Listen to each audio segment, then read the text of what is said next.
The cabin lights flickered as Flight 227 shuddered through the turbulence somewhere over the dark Atlantic.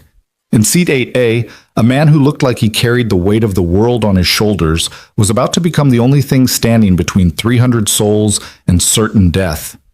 What nobody knew, what nobody could have possibly known, was that the exhausted father sleeping against the window had once done the impossible in cockpits where hesitation meant death. But that was a lifetime ago, buried under promises and sacrifice. Tonight, the past was about to demand one final flight. If you want to know whether Daniel Harper kept the promise he made to his daughter, stay with me until the very end. Hit that like button and drop a comment telling me what city you're watching from. I love seeing how far these stories travel. Daniel Harper's eyes were closed, but he wasn't really sleeping. He'd learned years ago how to exist in that strange space between consciousness and rest. A soldier's sleep, they called it in the service. Alert enough to respond to danger, relaxed enough to call it rest. On a transatlantic red-eye, it was the best he could manage. The cabin around him hummed with that particular white noise of long-distance flight. Engines thrumming, air circulation systems whispering, the occasional cough or shifting passenger breaking the rhythm. In Seat 8A, pressed against the cold oval window, Daniel existed in his own private darkness. His daughter's face floated behind his eyelids. Emma, 7 years old, gap-toothed smile, dark curls that never stayed in the ponytails he attempted each morning. She'd be asleep now too, 3,000 miles away in his sister's spare bedroom, probably clutching that worn stuffed rabbit she refused to outgrow. Just 4 more flights, he'd told her before leaving. 4 more trips and Daddy's done traveling for a while. She'd nodded solemnly, like she understood the weight of those words. Maybe she did. Kids understood more than adults gave them credit for. The flight attendant passed by his row for the 3rd time, her cart rattling softly. Daniel kept his eyes closed. He'd already declined the sad excuse for dinner they'd offered an hour into the flight. His stomach was too tight for food, had been for the entire week he'd spent in Frankfurt negotiating contracts for the engineering firm that employed him. Not exciting work, not dangerous work, but steady work. The kind of work that paid for Emma's school supplies and her dance lessons and the modest apartment they shared. Safe work. That's what mattered now. The man in Seat 8B, a businessman who'd introduced himself as Gerald something or other during boarding, was snoring softly, his laptop still open on the tray table, spreadsheet glowing dimly. In 8C, a young woman had her headphones in, eyes closed, head bobbing slightly to whatever music filled her ears. Perfect strangers sitting shoulder to shoulder for 7 hours, sharing space and air and nothing else. Daniel had always found something deeply isolating about air travel. 300 people packed into a metal tube hurtling through the darkness at 500 miles per hour, and yet each person remained utterly alone, wrapped in their own thoughts, their own lives, their own destinations. The turbulence hit without warning. The aircraft dropped, that stomach-in-your-throat sensation that made gasps ripple through the cabin. The seatbelt light dinged on, accompanied by the captain's voice, American accent, calm and professional. "Folks, we've hit a rough patch here. Please return to your seats and keep those seatbelts fastened. Flight attendants, please be seated." Daniel's eyes opened.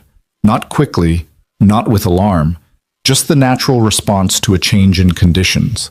Through the window, he could see nothing but darkness. No moon tonight, no stars visible through the cloud cover. The wing light blinked its steady rhythm, red against black. The turbulence continued, the aircraft bucking and shuddering. Not severe, Daniel assessed automatically. Uncomfortable, but not dangerous. The kind of rough air that made nervous flyers grip their armrests, but didn't concern anyone who understood the engineering tolerances of modern aircraft. He'd experienced real turbulence before, the kind that made you question physics and prayer in equal measure. This wasn't that, but something felt wrong. Daniel couldn't articulate it, couldn't point to a specific detail that triggered the instinct.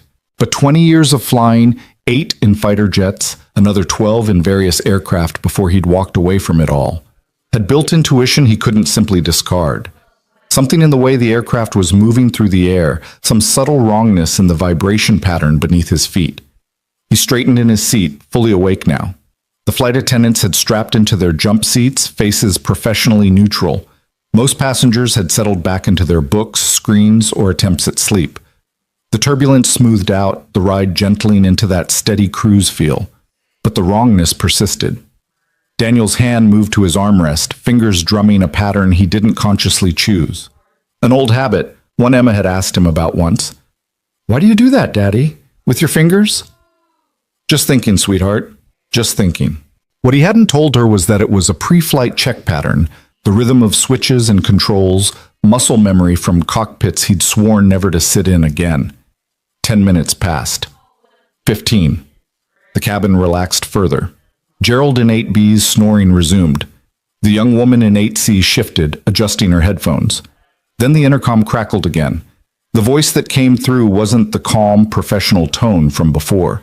It was tight, controlled, but Daniel heard the tension underneath, the specific sound of someone working very hard to maintain composure. "Ladies and gentlemen, this is Captain Mitchell. I need everyone to listen carefully and remain calm. We're experiencing some technical difficulties with our flight controls. Nothing to be overly concerned about at this moment, but I need to ask..." A pause, barely a beat, but loaded with significance. "Is there anyone on board with extensive flight experience? Military pilots, commercial pilots, anyone with significant cockpit time? If so, please make yourself known to the flight attendants immediately." The cabin erupted in murmurs.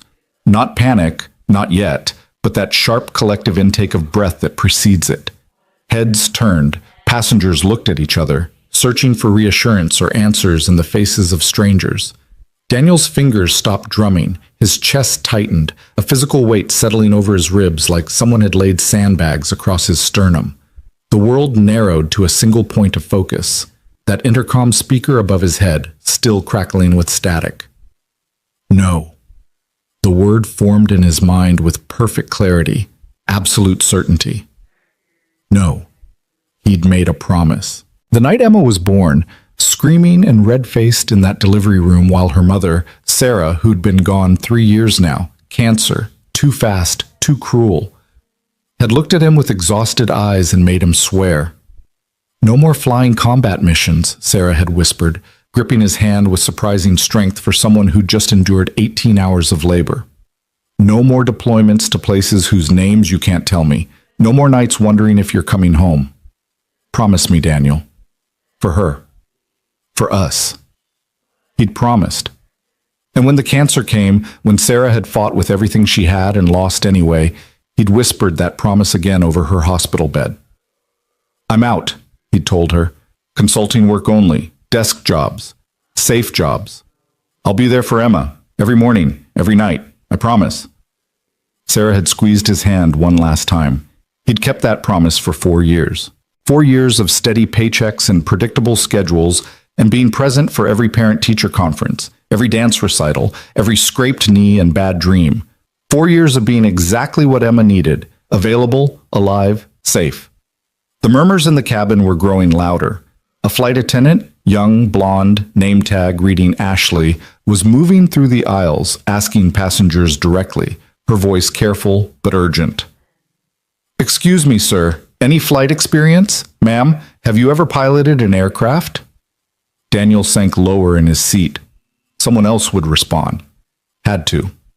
On a flight this size, there had to be at least one pilot, one person who could help without breaking a promise to a dead wife and a sleeping daughter.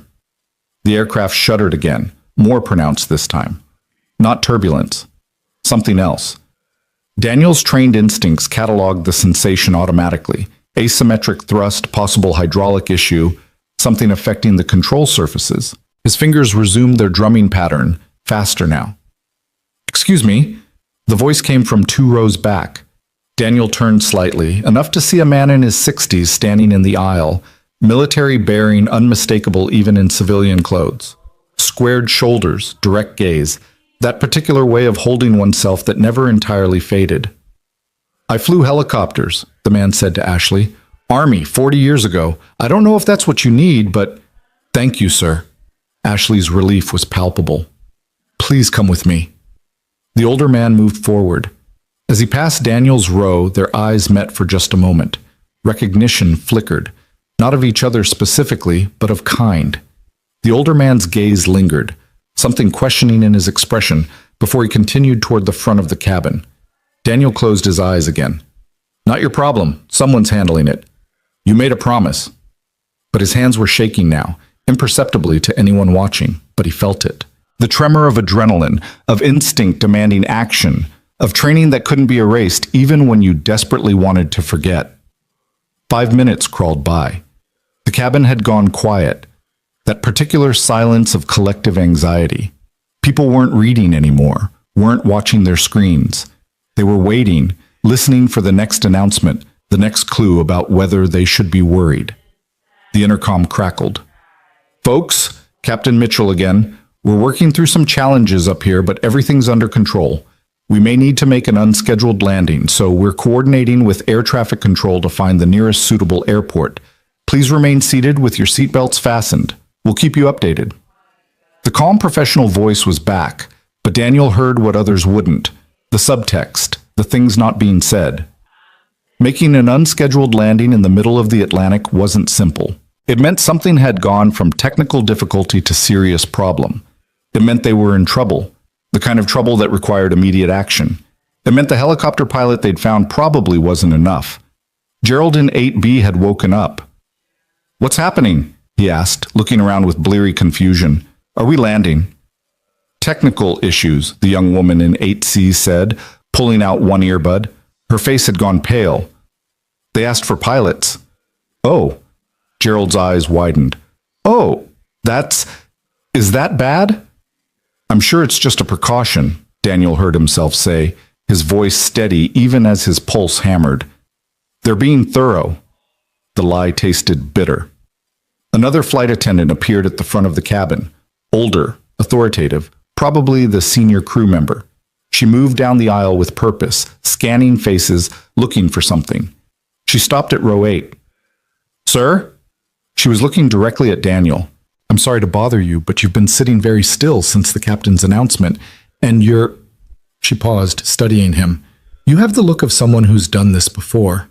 Have you ever flown?" Every eye in the surrounding rows turned toward him. Daniel's throat went dry. "I used to," he admitted quietly. "A long time ago." "What kind of aircraft?" The question hung in the air. Daniel could lie, should lie, but something about the woman's eyes, brown, direct, worried but trying to hide it, made the lie impossible. "FA-18 Hornets," he said. "Navy." The change in her expression was immediate. "How long ago?" 12 years since I flew combat. I've done some consulting work since, flight testing, evaluation, but nothing operational." "How many hours total?" "Around 6,000. She didn't hesitate. "I need you to come with me. Please." "I can't." The words came out harder than he intended. "I have a daughter. I promised her." "Sir." The flight attendant's voice dropped lower, meant only for him. "The helicopter pilot we found is trying, but he's not current, and this aircraft is nothing like what he flew. The captain is having some kind of medical episode. The first officer is 26 years old with less than 1,000 hours. She's good, but she's terrified, and we're losing hydraulic systems faster than she can compensate for." Daniel's stomach dropped. "How many systems?" "I don't know the technical details, but the captain managed to tell us before he couldn't anymore, that we need someone who understands emergency procedures for complete hydraulic failure." The cabin seemed to tilt, though the aircraft flew steady. Complete hydraulic failure. Jesus, that was the nightmare scenario, the one pilots trained for but prayed never to experience. No hydraulics meant no normal flight controls, no way to steer the aircraft through conventional means, no brakes, nothing. "There are 318 people on this plane," the flight attendant continued, her voice barely above a whisper now. 16 children, 5 infants. "I don't know what promise you made or why you made it, but right now we need you. They need you." Daniel looked past her, down the length of the cabin. Rows and rows of people. A mother holding a sleeping baby. Teenagers with headphones still on, oblivious. Business travelers and vacationers and people heading home or leaving home or searching for something they couldn't name. 318 lives. And somewhere in New York, a 7-year-old girl with dark curls and a gap-toothed smile, sleeping peacefully because she trusted her father to come home. "I need to make a call first," Daniel said. "Sir, we can't delay 30 seconds." He pulled out his phone, hand shaking now, visible. "Please." The flight attendant hesitated, then nodded. "Make it quick." Daniel's fingers fumbled with the phone. International calling, his sister's number. It rang once, twice, 3 times. Her voicemail picked up. Of course, it was the middle of the night in New York. "Jess, it's me." His voice cracked. "Listen, I need you to tell Emma something just tell her that Daddy loves her more than anything in the world. Tell her that everything I do, everything I've ever done, is to keep my promises to her. Tell her—" He stopped, fighting for control. "Tell her I'm sorry if I scared her, but I had to help some people. And I'll see her soon, I promise." He ended the call before his voice could break completely. The flight attendant was waiting. Daniel unbuckled his seatbelt and stood on legs that felt like water. Every instinct screamed at him to sit back down, to let someone else handle this, to keep the promise he'd made to Sarah and Emma. But Sarah was gone, and Emma would understand. Someday, when she was older, when she had children of her own, she'd understand that some promises couldn't be kept without breaking others. That being a good father sometimes meant being more than just present. It meant being willing to do the impossible when the impossible was required. "Take me to the cockpit," he said. The walk forward felt like moving through water. Passengers watched him pass, some with hope, others with fear, all with that desperate need for someone to fix the unfixable. The helicopter pilot stood near the galley, and as Daniel approached, recognition flared in the older man's eyes again. "I saw it in you," the man said quietly. "Back there. Knew you were trying to hide." "I made a promise," Daniel said. "Yeah." The man's expression softened. "We all did. But right now, son, these people need you more than anyone else in the world." The cockpit door opened. Daniel had been in hundreds of cockpits, but the sight still struck him. The instrument panels, the overhead switches, the windscreen showing nothing but darkness ahead. The first officer sat in the left seat, her hands moving with controlled precision across the controls, but her face was sheet white, sweat beading at her temples. And in the right seat, slumped over the control yoke, was the captain. Unconscious or worse, Daniel couldn't tell from the doorway. The senior flight attendant, her name tag read Margaret, moved quickly to check on the captain while another crew member helped secure him away from the controls. The first officer glanced back, and Daniel saw the naked terror in her eyes before she forced it down, forced herself to focus on the instruments. "Are you the pilot they found?" she asked, voice tight. "Yes." "What did you fly?" "FA-18s, Navy carrier operations."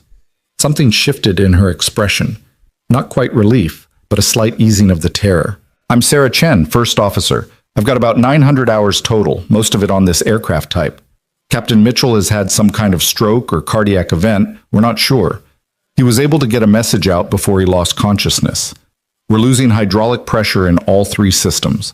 I've been trying to maintain altitude and heading, but the controls are getting progressively heavier and less responsive." Daniel moved closer, his eyes scanning the instrument panels. Years of training kicked in automatically, reading the displays, assessing the situation.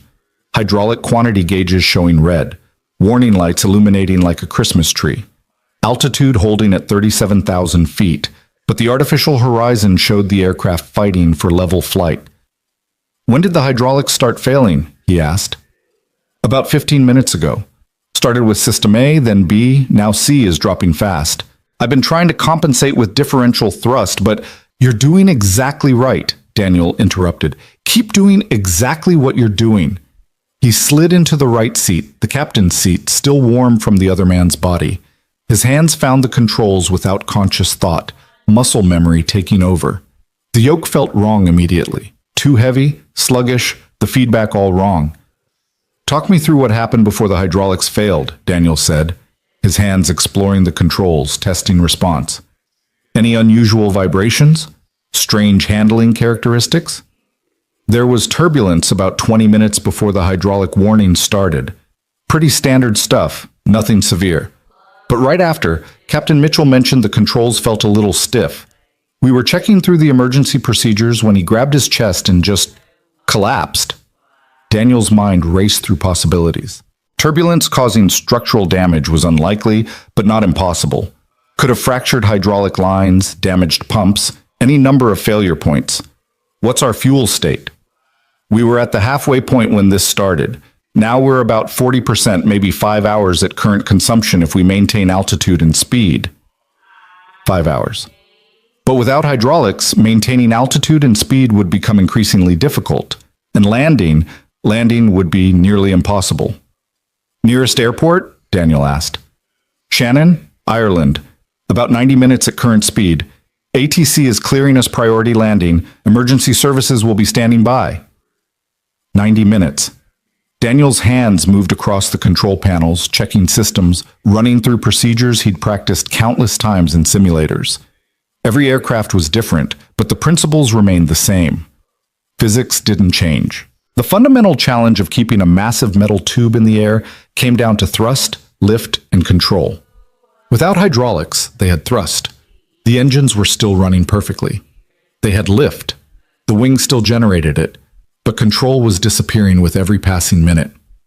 Sarah, Daniel said, using her first name deliberately, trying to establish connection, build trust.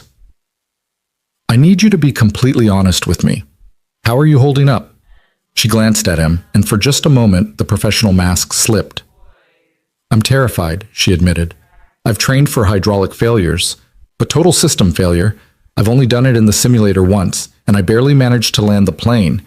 And that was with an instructor talking me through every step. I know, Daniel said quietly. I know exactly what this is. But here's what you need to understand. You've done everything right so far. You kept the aircraft stable. You contacted ATC. You called for help. That took presence of mind and skill. Now we're going to work together, and we're going to get everyone on this plane safely to Shannon. Do you believe me?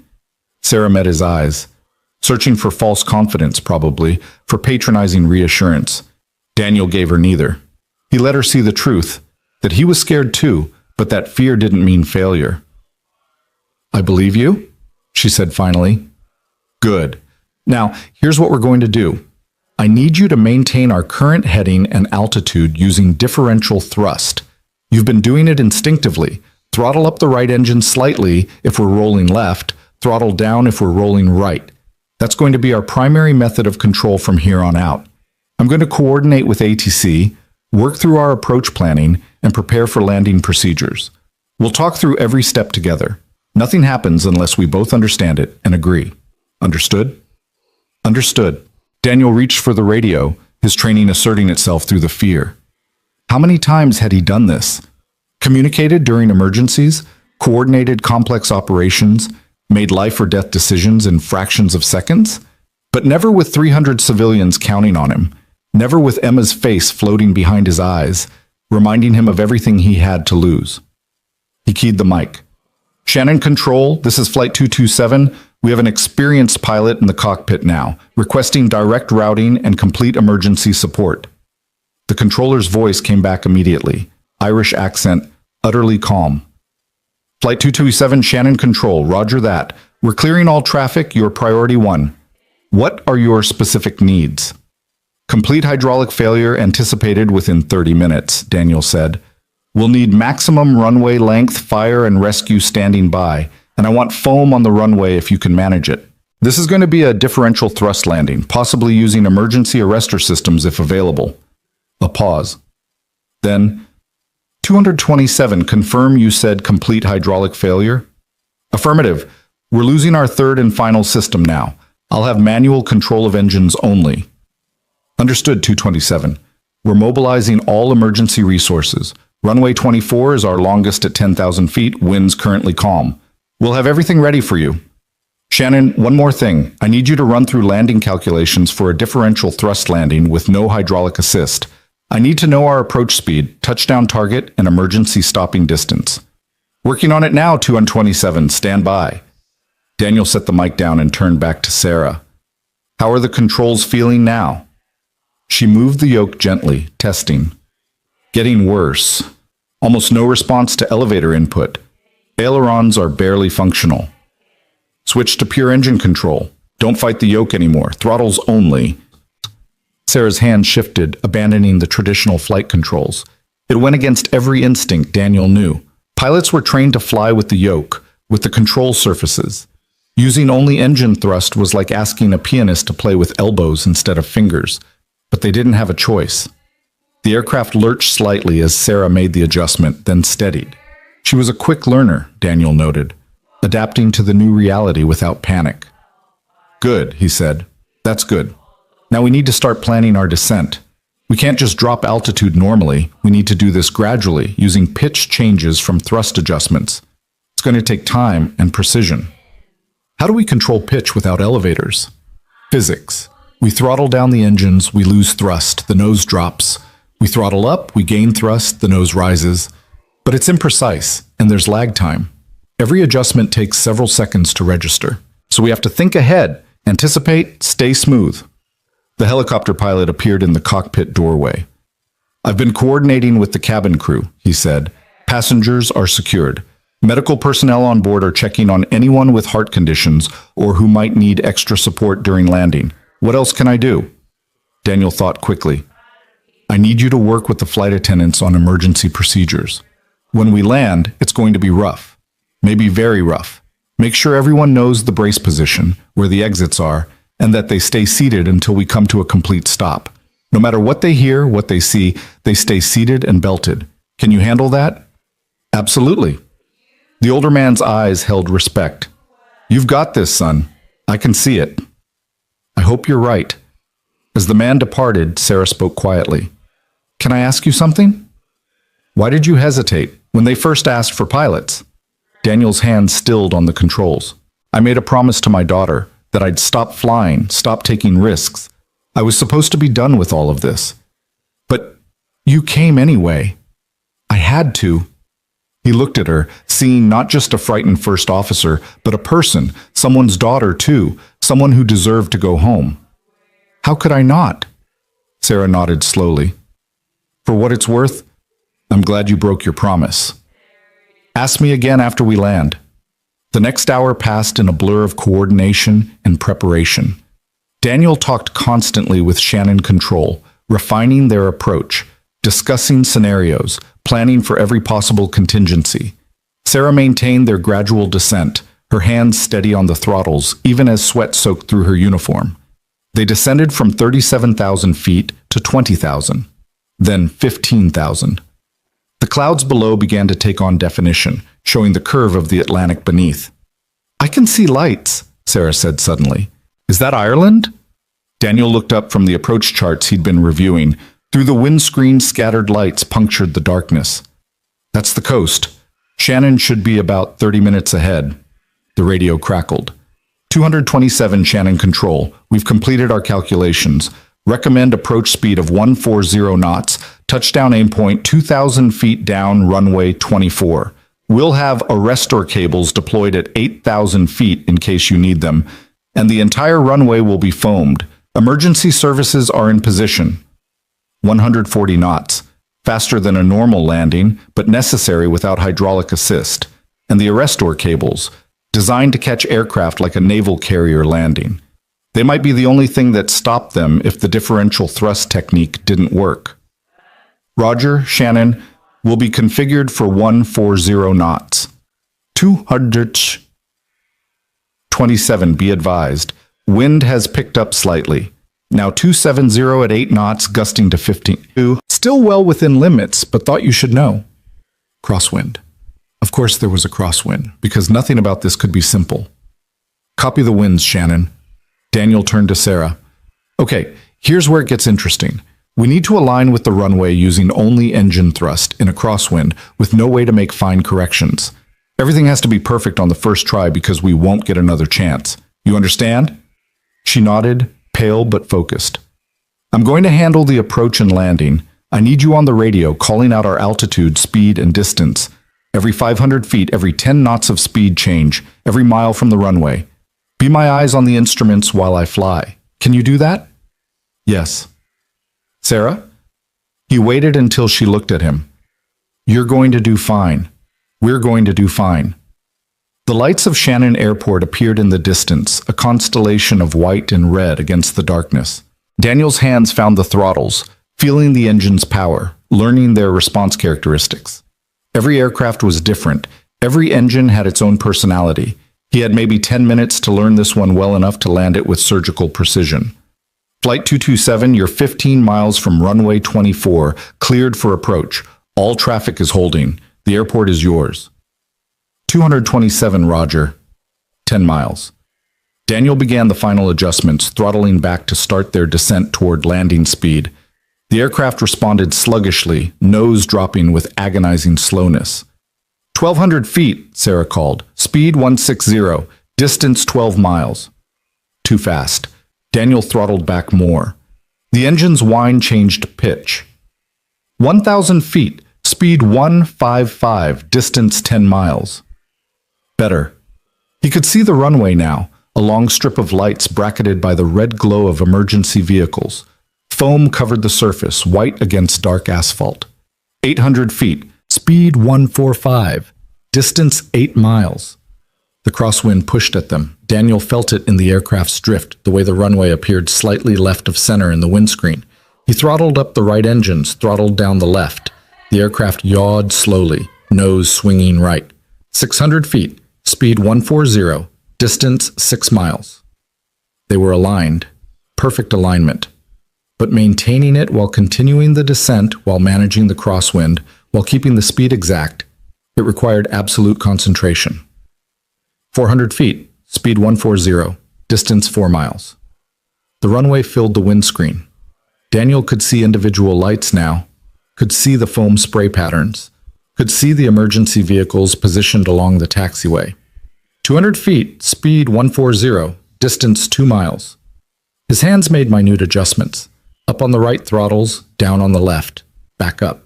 Tiny movements translated through engines into directional changes, into altitude corrections. 100 feet, speed 140, distance 1 mile. The runway rushed up at them. Daniel could see the touchdown markers, could see the arrestor cables stretched across the runway like thin threads. 50 feet, speed 140. Almost there. Almost. The aircraft hit a wind gust. The left wing dropped suddenly, the nose yawed right. Sarah gasped. Daniel's hands moved without thought, throttles adjusting, fighting the wind, fighting physics, fighting for control. 20 feet!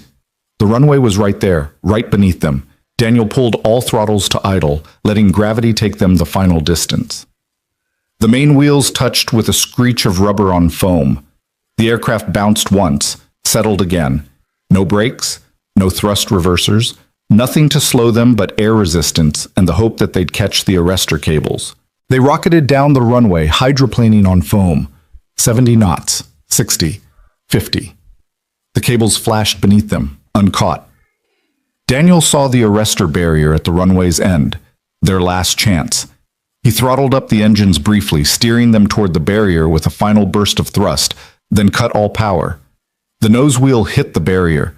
The impact threw them forward against their harnesses. Metal screamed. The barrier cables engaged, designed to catch an aircraft's tailhook, but instead grabbing landing gear, fuselage, anything they could wrap around. The deceleration was violent, brutal. Equipment broke loose in the cabin. People screamed. The aircraft shuddered like a living thing dying.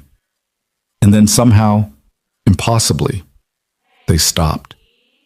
Complete silence fell over the cockpit. Daniel's hands were still on the throttles, locked there by adrenaline and muscle memory. His chest heaved with gasping breaths he didn't remember holding.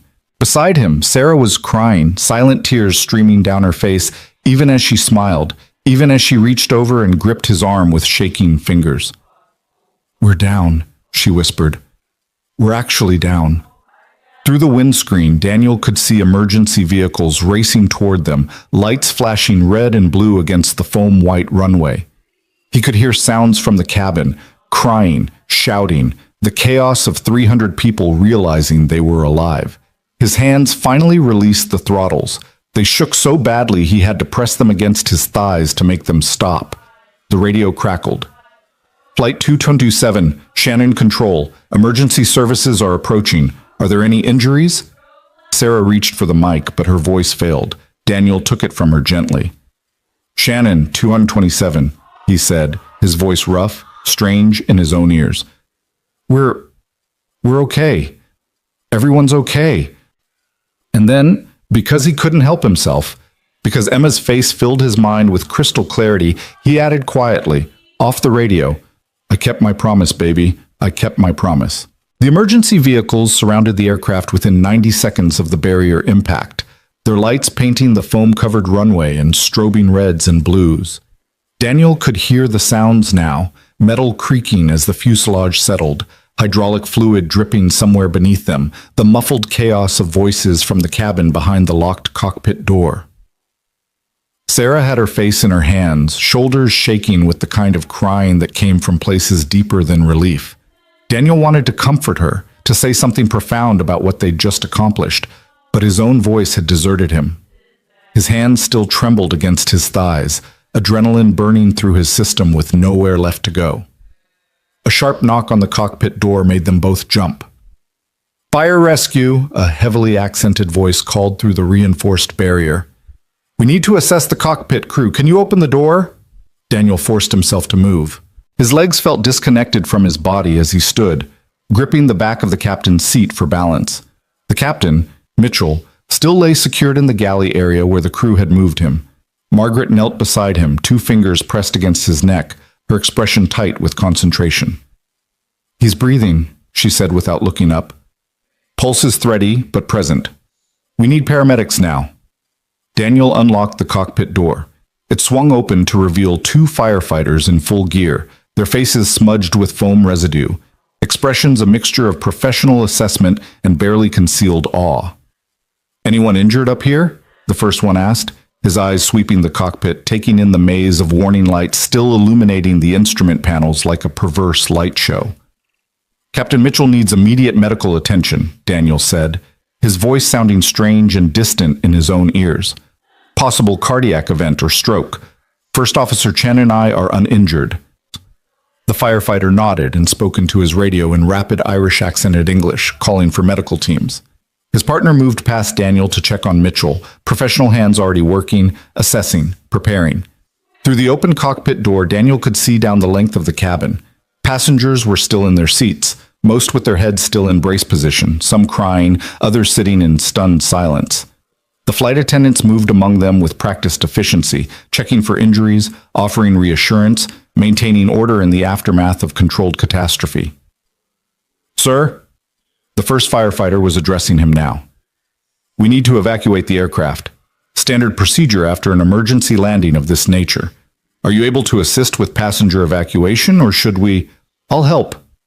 The words came automatically. Daniel wasn't sure his legs would carry him, wasn't certain he could form coherent sentences, but standing still felt impossible. Movement was better than thinking, action better than processing what had just happened. Sarah stood as well, wiping her face with the back of her hand, transformation visible as training reasserted itself over emotion. "I'll coordinate from the forward exits," she said, her voice steadier now. "We should use slides on both sides, get people off as quickly as possible." The firefighter looked between them with something approaching reverence. "That was some flying," he said quietly. "I've been doing this 23 years, seen a lot of emergency landings. Never seen anyone bring down an aircraft with no hydraulics using differential thrust alone. That was—" he shook his head.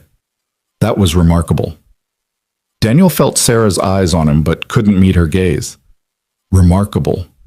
The word sat wrong in his chest, too large, too weighted with implication.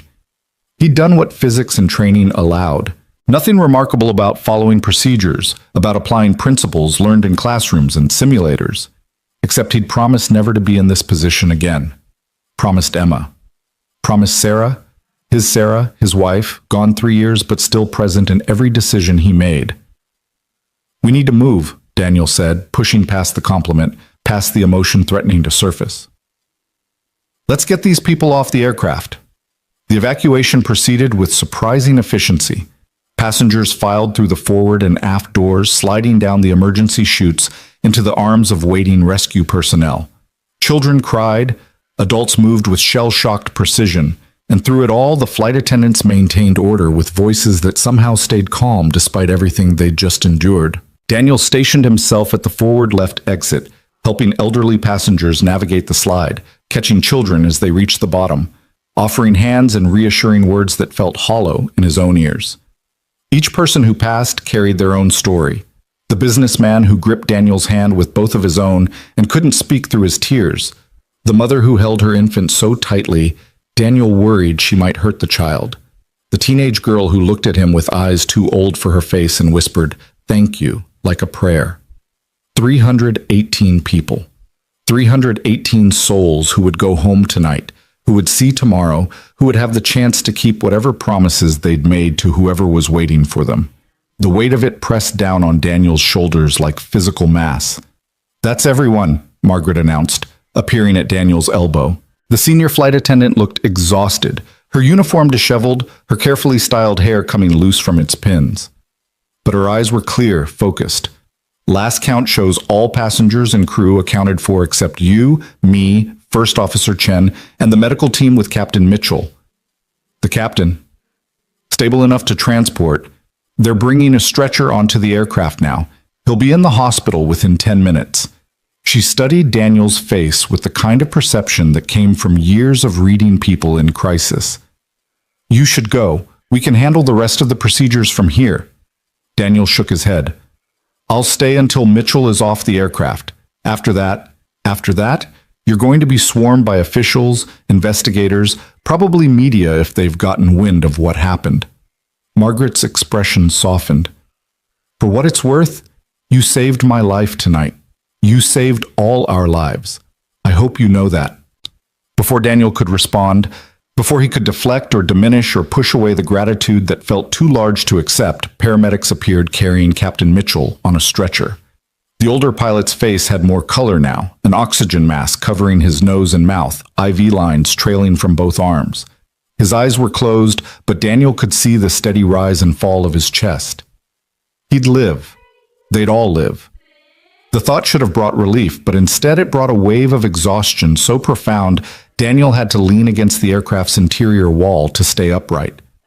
Sarah emerged from the aft section of the aircraft, her uniform jacket discarded somewhere, her white shirt stained with foam residue and sweat. She looked at Daniel and something passed between them. Recognition of shared experience, of having stood together at the edge of disaster and somehow pulled back. "The investigators are going to want statements," she said. "We should probably prepare for that." Daniel nodded. "You handled yourself incredibly well up there. Your training showed." "My training taught me how to fly with hydraulic systems." Sarah's laugh held an edge of hysteria. "Nothing in training prepared me for that. But you flew combat missions. You've dealt with emergencies before." "Not like this." Daniel's voice came out rougher than he intended. "Combat missions, you're prepared for things to go wrong. You accept the risk. But civilian aircraft, with families on board, children..." He stopped, unable to articulate the difference, the weight of responsibility that combat flying never carried despite its dangers. The paramedics were guiding Mitchell's stretcher down the forward stairs now, emergency personnel surrounding them in a protective formation. Through the aircraft's open door, Daniel could see the scene outside. Passengers being checked by medical teams, emergency vehicles positioned in careful formation, and in the distance a growing crowd of airport personnel and vehicles bearing the logos of various official agencies. Margaret had been right. The aftermath was about to become complicated. "We should go," Sarah said quietly. "Face it together?" Daniel looked at her. This young woman who'd held an aircraft steady through the impossible, who'd trusted a stranger when everything in her training probably said not to, who'd called out altitudes and speeds with unwavering precision even as terror threatened to overwhelm her. "Together," he agreed. They descended the forward stairs into the glare of emergency lights and the immediate attention of what seemed like dozens of officials. An airport operations manager appeared first, clipboard in hand, already firing questions about the aircraft's condition, the captain's status, the structural integrity of the fuselage after the barrier impact. Daniel answered on autopilot, his mind cataloging details while some deeper part of him remained in the cockpit, hands still on throttles that no longer existed, eyes still scanning instruments that had finally gone dark. "Daniel Harper?" The voice cut through the chaos with unexpected authority. Daniel turned to find a woman in her 50s approaching, wearing the crisp uniform of Ireland's Air Accident Investigation Unit. Her gray hair was pulled back severely, her expression professionally neutral, but her eyes held something else, a sharp intelligence that immediately put Daniel on alert. "I'm Chief Investigator Patricia O'Brien," she said, extending her hand. "I'll be leading the investigation into this incident. I understand you're the pilot who landed the aircraft." Daniel shook her hand, noting the strength in her grip. "I assisted First Officer Chen. She maintained control of the aircraft throughout the emergency." O'Brien's eyes flicked to Sarah, assessing. "First Officer Chen, you have less than 1,000 hours total flight time. Is that correct?" Sarah straightened, defensive. 943 hours, ma'am, but I followed all emergency procedures and— "I'm not questioning your competence," O'Brien interrupted, though her tone suggested otherwise. "I'm establishing facts. Mr. Harper, you have significant military flight experience?" 20 years total aviation experience, Daniel confirmed. 8 years active duty Navy flying FA-18 Hornets, 12 years in civilian consulting and evaluation work. But no recent commercial flight experience? "No, ma'am." O'Brien made a note on her tablet. "I'll need detailed statements from both of you. The investigation will likely take months, possibly years depending on what we find.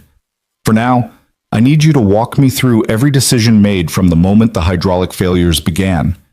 The next 3 hours blurred together in a haze of questions, technical explanations, and repetitive recounting of events that had lasted less than 90 minutes, but felt like a lifetime. Sarah remained at Daniel's side throughout, both of them answering O'Brien's relentless questioning while other investigators photographed the aircraft, examined the barrier impact damage, and collected data from every possible source. Other officials came and went, representatives from the airline, the aircraft manufacturer, insurance adjusters, and finally, inevitably, members of the media who'd somehow gained access to the secure area and shouted questions from behind barriers. "Is it true you had no hydraulic systems? How did you land without flight controls? Mr. Harper, are you a hero?" That last question hit Daniel like a physical blow. Hero. The word these strangers threw at him so casually, as if it meant something simple, as if it wasn't loaded with complexities they couldn't begin to understand. Heroes didn't break promises to their daughters. Heroes didn't spend 3 hours in a cockpit while a 7-year-old slept 3,000 miles away, trusting her father to come home safe. "I need a phone," Daniel said abruptly, interrupting O'Brien mid-question. "I need to call my daughter." The investigator's expression softened fractionally. "We're nearly finished here. Another 20 minutes, and you'll be free to— Now." Daniel's voice carried an edge he rarely used, the tone that had once commanded flight crews and subordinates. "I need to call my daughter now." O'Brien studied him for a long moment, then nodded. 20 minutes. Make your call, then we finish the preliminary statement. Fair enough?" Daniel didn't wait for further permission. He pulled out his phone with shaking hands, fingers fumbling with the screen. The voicemail he'd left for his sister felt like it had been recorded in another lifetime, by someone else. What would he say to Emma? How did you explain to a 7-year-old that Daddy broke his promise but had a really good reason? The phone rang 4 times before his sister answered, her voice thick with sleep and alarm. "Daniel? Jesus, it's 4 in the morning. I'm okay," he said quickly. "I'm safe. I'm on the ground. Everything's okay." Silence. Then, "On the ground where?" "Daniel, what the hell is going on? I got your voicemail, and I've been sitting here for 3 hours trying to figure out if I should wake Emma up or wait, or call someone." "Don't wake her up," Daniel said firmly. "Please, Jess, don't wake her. I just needed you to know I'm safe. The flight had some problems, but we landed safely. Everyone's okay." "Some problems?" Jessica's voice rose. "Your voicemail sounded like you were saying goodbye. You scared me half to death." "What kind of problems?" Daniel closed his eyes, suddenly exhausted beyond measure. "The kind that required me to help fly the plane. But it's over now. We're in Shannon, Ireland. I'm going to have to stay here for a few days for the investigation, but I'm safe. I'm okay. You flew the plane." Jessica's tone had shifted from fear to something harder to define. "Daniel, you promised. After Sarah died, you promised you were done with flying, done with risk. You promised Emma—" "I know what I promised. The words came out sharper than intended. But there were 300 people on that plane, Jess. What was I supposed to do? His sister was quiet for a long moment. When she spoke again, her voice was gentler. You were supposed to do exactly what you did. I'm sorry. When I heard that voicemail, I thought, I know. Daniel's throat tightened. I'm sorry I scared you, but I need you to tell Emma something for me when she wakes up. Tell her that Daddy kept his promise. I know it doesn't make sense, but tell her I kept it. Can you do that? Daniel, please, Jess. Just tell her. Another pause. She's going to want to talk to you. What do I say? Tell her I'll call her tonight. Tell her... Daniel stopped, searching for words. Tell her I love her more than anything in the world, and that I'm coming home as soon as I can. Okay. Jessica's voice wavered. Okay. Be safe, little brother. And Daniel, whatever happened up there, whatever you had to do, I'm proud of you. The call ended before Daniel could respond. He stood there in the chaos of the emergency response area, phone still pressed to his ear, letting his sister's words settle over him like a blanket. Proud. Not angry, not disappointed, not questioning his judgment. Proud. Mr. Harper? Sarah stood a few feet away, her expression uncertain. The investigator wants to wrap up. Are you ready? Daniel pocketed his phone and nodded. Yeah, let's finish this. They returned to O'Brien's makeshift command post, a conference room in the airport's administration building that had been hastily converted into an investigation center. Charts covered one wall, photographs of the aircraft's damage spread across a table, and a laptop displayed what looked like flight data recorder information. Before we conclude, O'Brien said, settling into her chair with the air of someone preparing for a final assault, I need to understand the decision-making process in the cockpit. First Officer Chen, when did you determine you needed additional assistance? Sarah glanced at Daniel before answering. When Captain Mitchell collapsed, I knew I was in over my head. I've trained for single-pilot operations, but total hydraulic failure with an incapacitated captain, that's beyond my experience level. The decision to call for help was immediate. And Mr. Harper, when did you make the decision to assist? Daniel met O'Brien's gaze directly. When the flight attendant explained the situation, and I understood that First Officer Chen was facing a scenario that could overwhelm even an experienced pilot. You hesitated initially, though. According to witness statements, you didn't immediately respond to the captain's request for pilots. The observation hung in the air between them. Daniel could deflect, could offer technical explanations about assessing the situation first, but O'Brien's eyes told him she'd see through anything less than truth. I hesitated because I'd promised my family I wouldn't fly anymore, he said quietly. I walked away from aviation years ago to be present for my daughter. When the captain asked for pilots, my first instinct was to stay out of it. What changed your mind? A flight attendant explained that without help, the aircraft might not make it to the ground safely. At that point, my promise to my daughter meant nothing if I let 300 people die because I was too afraid to break it. O'Brien made a note, her expression unreadable. Afraid? Terrified, Daniel corrected, of breaking the promise, of the consequences, of screwing up and making things worse. Fear doesn't disappear just because you have experience. For the first time since the investigation began, something approaching respect flickered across O'Brien's face. Fear managed properly can make you cautious. Caution in aviation saves lives. Sometimes, Daniel agreed, and sometimes caution means recognizing when you're the only option available and acting anyway. O'Brien closed her tablet with a decisive snap. I've got what I need for now. You'll both need to remain available for follow-up questions as the investigation proceeds. The airline will arrange accommodation here in Shannon until we can clear you to travel. Is there anything else either of you need to tell me? Sarah shook her head. Daniel remained silent, mind already moving past the investigation to the practical realities waiting. He needed to contact his employer, explain why he'd missed the meeting scheduled for tomorrow. Needed to arrange for someone to cover Emma's pickup from school. Needed to figure out how to explain to his daughter why Daddy broke his promise. One more thing, O'Brien said as they stood to leave. Off the record, what you two accomplished tonight is going to be studied in flight schools for years. That's not hyperbole. Differential thrust landings with complete hydraulic failure have been attempted maybe a dozen times in aviation history. Most didn't end well. You managed it with a crosswind. At night, with minimal preparation. She paused, choosing words carefully.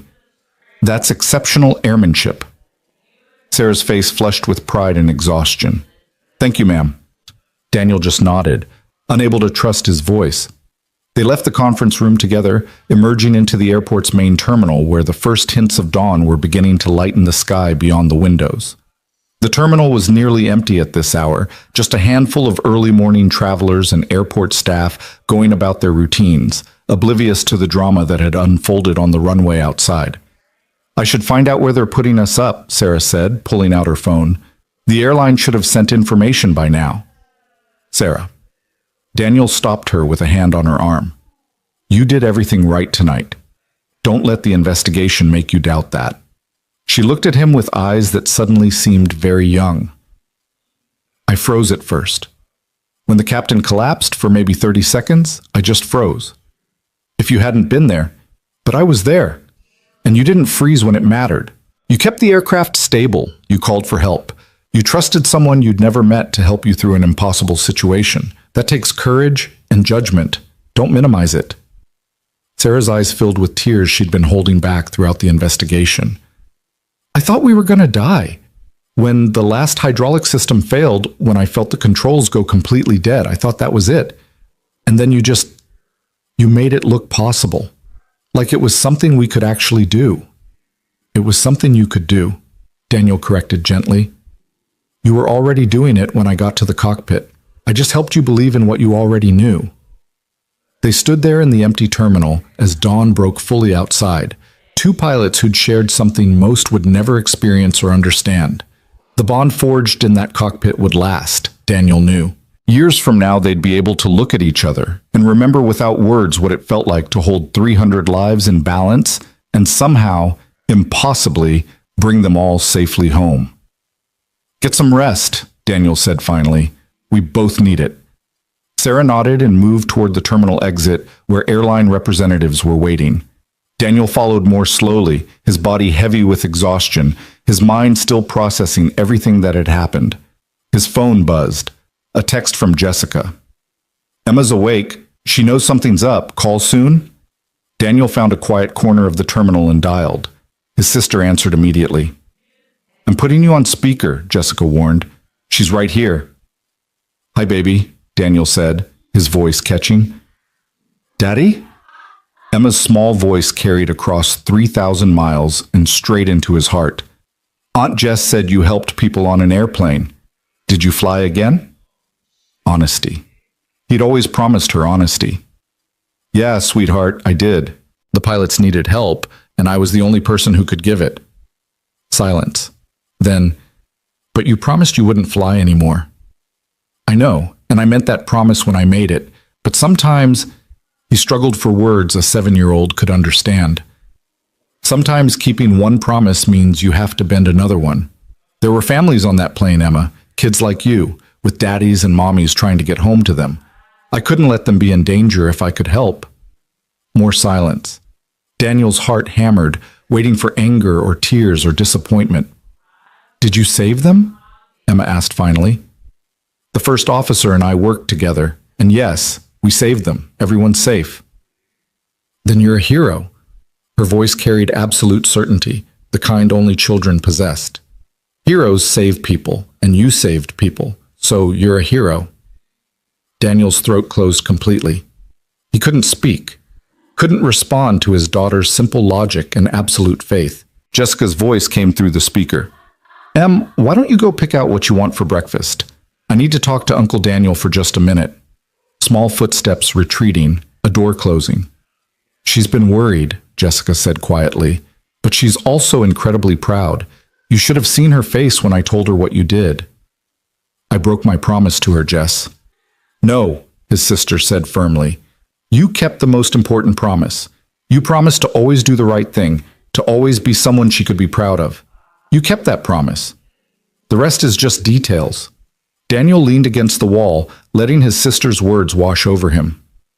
Maybe she was right. Maybe promises weren't always about the literal words, but about the principles behind them. He'd promised to be careful, to avoid unnecessary risk. Landing a crippled aircraft wasn't unnecessary risk.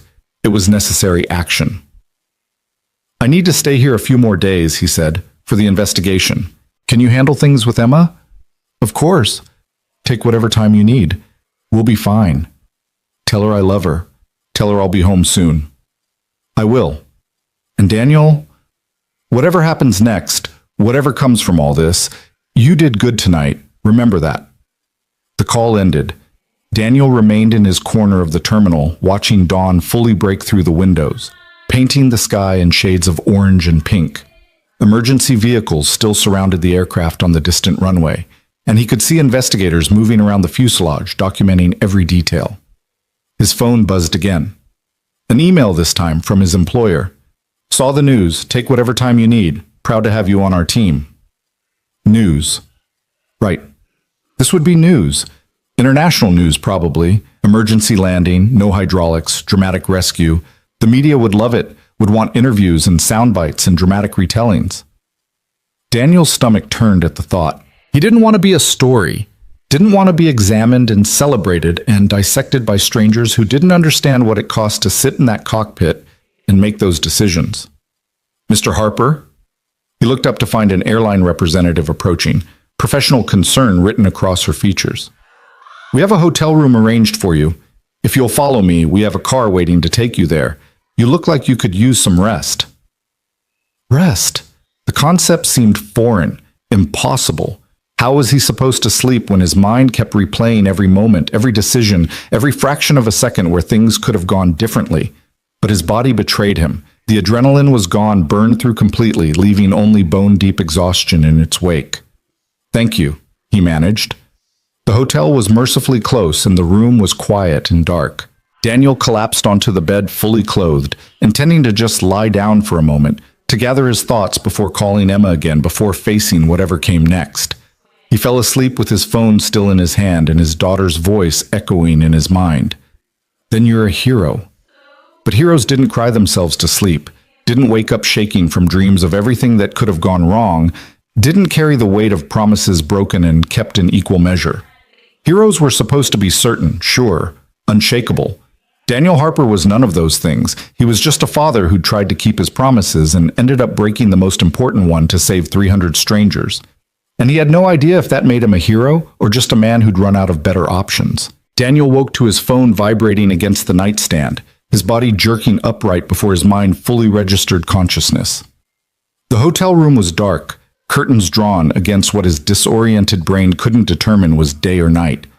His mouth tasted like metal and exhaustion, his uniform shirt twisted and damp with sweat. The phone showed 23 missed calls and 47 text messages. The current caller ID read unknown number. He answered without thinking. "Harper." "Mr. Harper, this is Rebecca Thornton from CNN International. I'm hoping you might have a few minutes to discuss last night's emergency landing. Our viewers are fascinated by..." Daniel ended the call and stared at the screen. CNN. The media had found him already, less than 12 hours after the landing. He scrolled through the missed calls. 3 different news networks, 2 newspapers, several numbers he didn't recognize, and 5 calls from his employer's PR department. One text message stood out, sent 2 hours ago from Sarah Chen. "They found me too. Don't answer anyone until we talk to the airline's legal team. This is getting crazy." Crazy was an understatement. Daniel pulled up a news app and immediately wished he hadn't. The landing was the top story on every major outlet. Video footage showed the aircraft surrounded by emergency vehicles, foam-covered runway gleaming under floodlights. Headlines screamed variations of miracle landing, and hero pilot saves hundreds with his name prominently featured. His stomach twisted. This was exactly what he'd feared, what he'd tried to avoid by walking away from aviation years ago. The attention, the scrutiny, the transformation of a desperate situation into entertainment for people who'd never understand the reality of those 90 minutes. Another call came through, this time from a number he recognized, Patricia O'Brien, the lead investigator. "Mr. Harper, I need you to refrain from speaking to media until the preliminary investigation is complete," she said without preamble. The airline should have briefed you on this already, but given the media attention this incident is receiving, I wanted to emphasize it directly. Any public statements could compromise the investigation. I wasn't planning on talking to anyone, Daniel said, his voice rough from sleep. Good. Unfortunately, that won't stop them from trying. I'd recommend staying in your hotel room until we can arrange more secure transport. There are reporters in the lobby. Daniel moved to the window and carefully pulled back the curtain. The hotel entrance 3 floors below was indeed crowded with people holding cameras and microphones, a small cluster of media vultures waiting for prey. How did they find me this fast? Passenger manifests aren't as private as they should be, O'Brien said dryly. And in today's world, everyone has a camera phone. There are already a dozen videos online from inside the cabin during the evacuation. Some passengers have been quite vocal about their gratitude. Your name is everywhere. Daniel let the curtain fall back. What do I do? Stay put. The airline is arranging a press conference for this afternoon. You and First Officer Chen will make a brief statement, answer a few questions under controlled circumstances, and hopefully that will satisfy the media's appetite enough for you to get home without being hounded. Can you be ready at 2 o'clock? He glanced at his watch. Nearly 11 in the morning. He'd slept for almost 7 hours but felt like he'd barely closed his eyes.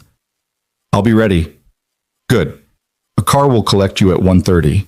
And Mr. Harper, prepare yourself. This is going to be intense.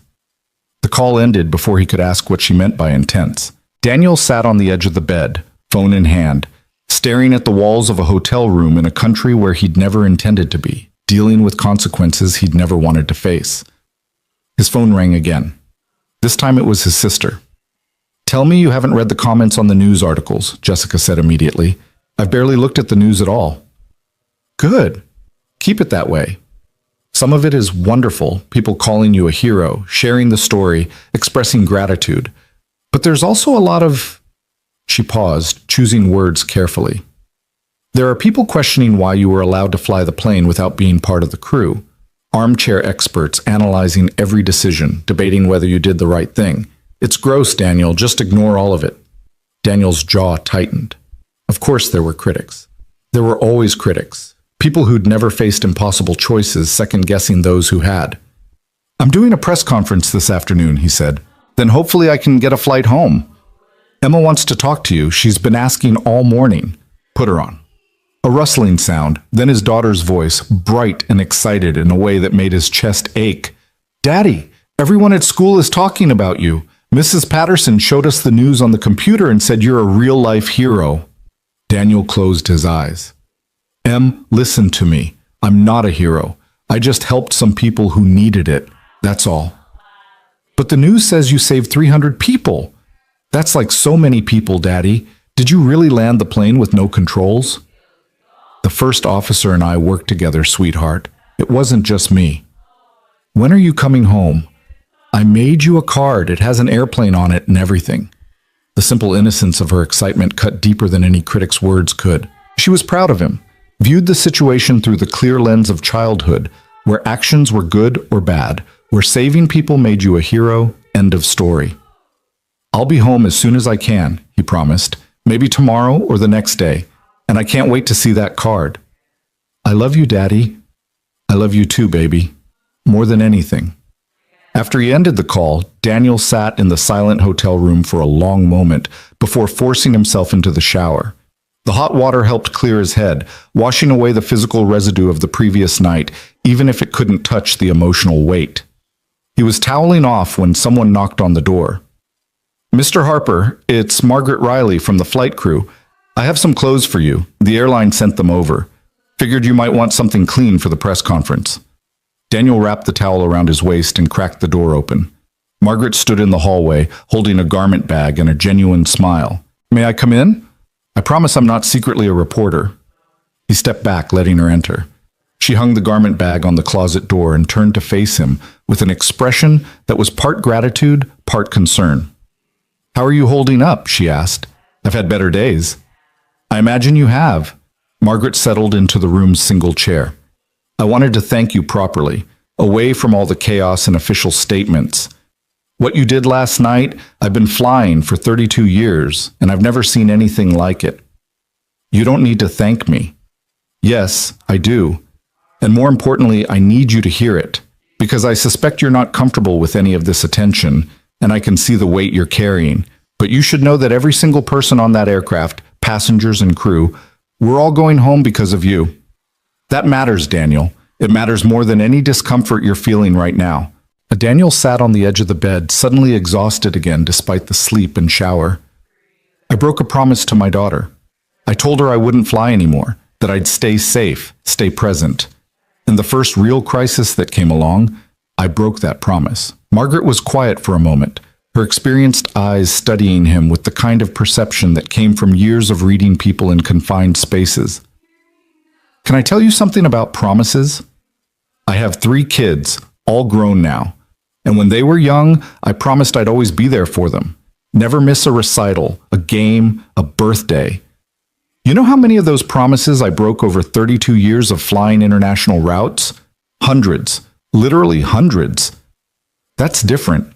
Is it? I chose this job knowing it would take me away from them, knowing I'd miss moments I could never get back. And yes, I felt guilty every single time. But you know what my kids remember now that they're adults? Not the missed recitals. They remember that their mother had a career she was passionate about, that she showed them what it meant to work hard, to be professional, to contribute something meaningful to the world. They're proud of what I do.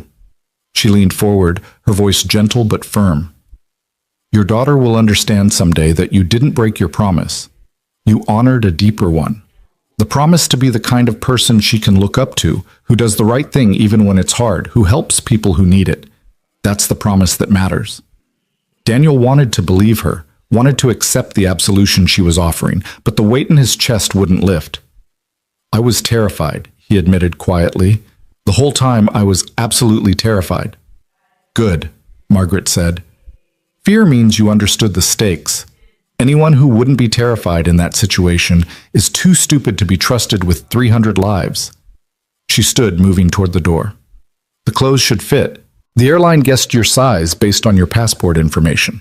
I'll see you at the press conference. She paused at the door, hand on the handle. For what it's worth, my kids are going to be hearing about you tonight at dinner. About the pilot who came out of retirement to save a plane full of strangers. That's the story I'm telling them. That's the story that matters. After she left, Daniel opened the garment bag to find a simple dark suit, white shirt, and conservative tie. Professional, appropriate for cameras and questions, and the performance he'd have to give in a few hours. He dressed slowly, each movement methodical, buying time before he had to face whatever came next. His phone continued to buzz with incoming messages, but he ignored them all except one from Sarah. They're putting us both up at the same hotel. I'm in 412 if you want to talk before the press conference. Might help to get our stories straight. Daniel checked his watch. 12:30. He had an hour before the car arrived. Talking to Sarah made sense. They needed to present a unified front, needed to anticipate the questions they'd face. He found her room on the 4th floor and knocked. She answered immediately, dressed in a crisp airline uniform that made her look older than her 26 years, more authoritative. Her hair was pulled back severely, makeup applied with precision. You look official, Daniel said. The airline's PR team sent over instructions. Sarah gestured him inside. Apparently we're supposed to look competent and humble simultaneously. I'm not sure that's possible, but I'm trying. Her room was identical to his, but the bed was neatly made, clothes hung precisely in the closet, everything organized with military efficiency. A laptop sat open on the desk, displaying what looked like talking points. They sent you a script? Daniel asked. More like suggestions, things to emphasize, things to avoid. Basically, we're supposed to praise the training we received, express gratitude to the emergency services, acknowledge the teamwork that made it possible, and deflect any attempts to make either of us into heroes. She looked at him, uncertainty flickering across her professional facade. They also suggested we minimize the severity of the situation, avoid making it sound too dramatic. Daniel's laugh held no humor. How exactly do we minimize complete hydraulic failure at 37,000 feet? I asked the same question. The PR person said we should focus on the successful outcome rather than dwelling on the dangers. They're worried about the airline's liability, I think. If we make it sound too dire, people might question why it happened in the first place. People should question why it happened. That's what investigations are for. Sarah closed the laptop and turned to face him fully. Daniel, can I ask you something? And I want an honest answer. How close did we actually come to not making it? The question hung between them, weighted with everything they'd both been avoiding thinking about too directly. Daniel moved to the window, looking out at the city of Shannon below, people going about their ordinary lives completely unaware of the drama that had unfolded in their skies the night before. In aviation, there's a concept called the error chain, he said finally. It's the idea that accidents rarely happen because of a single failure.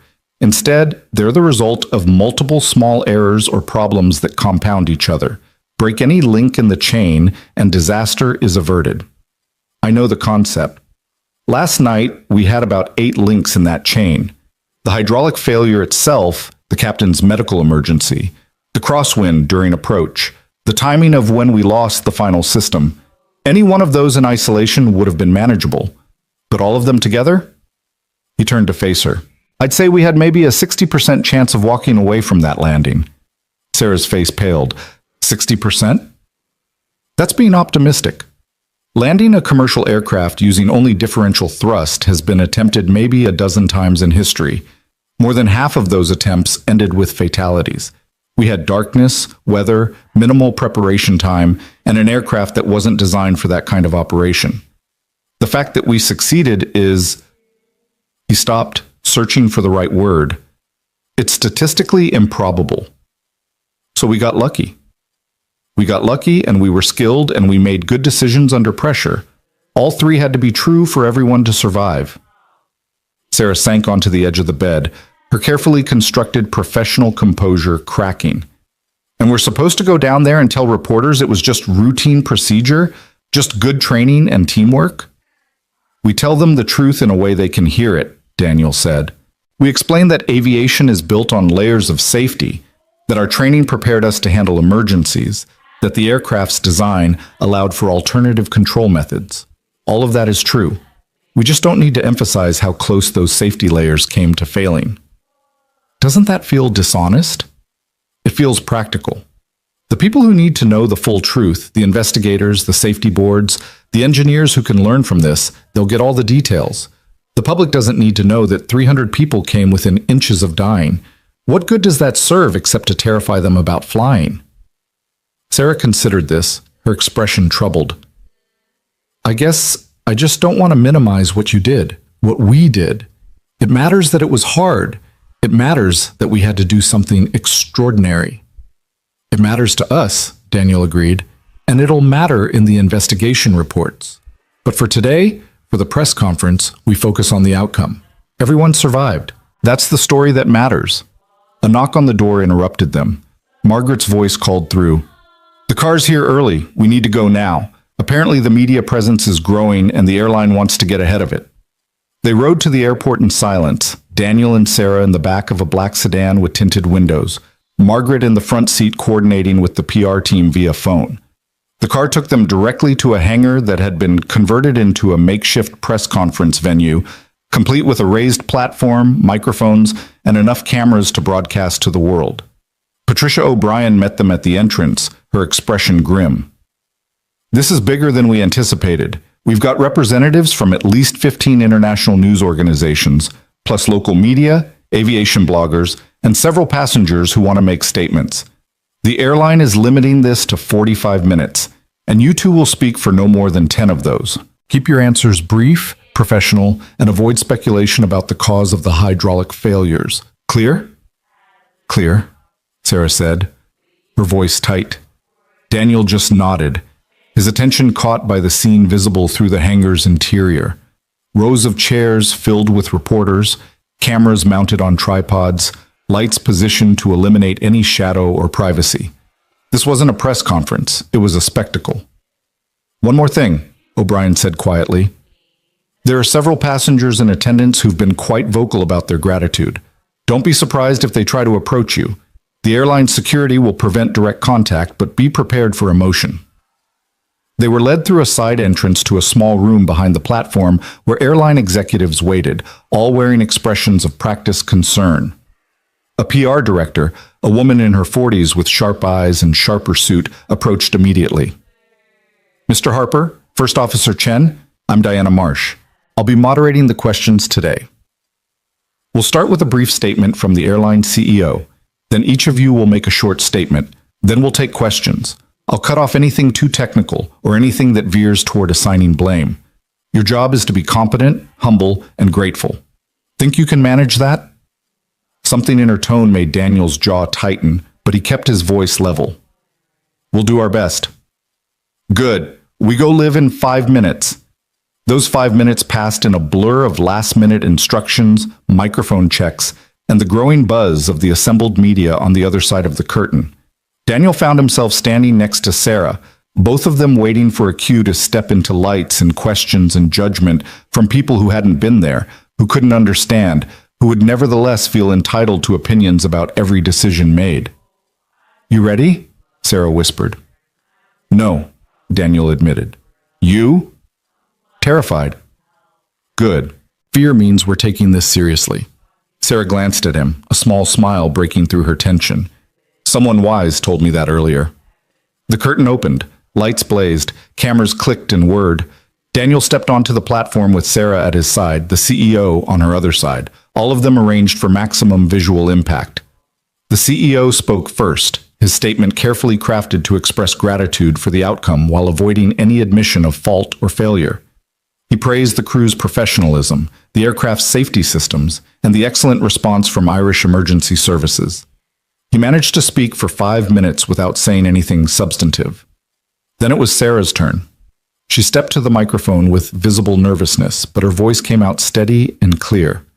Last night presented challenges that tested everything I've learned in my training, she said. When Captain Mitchell became incapacitated, I knew I needed help.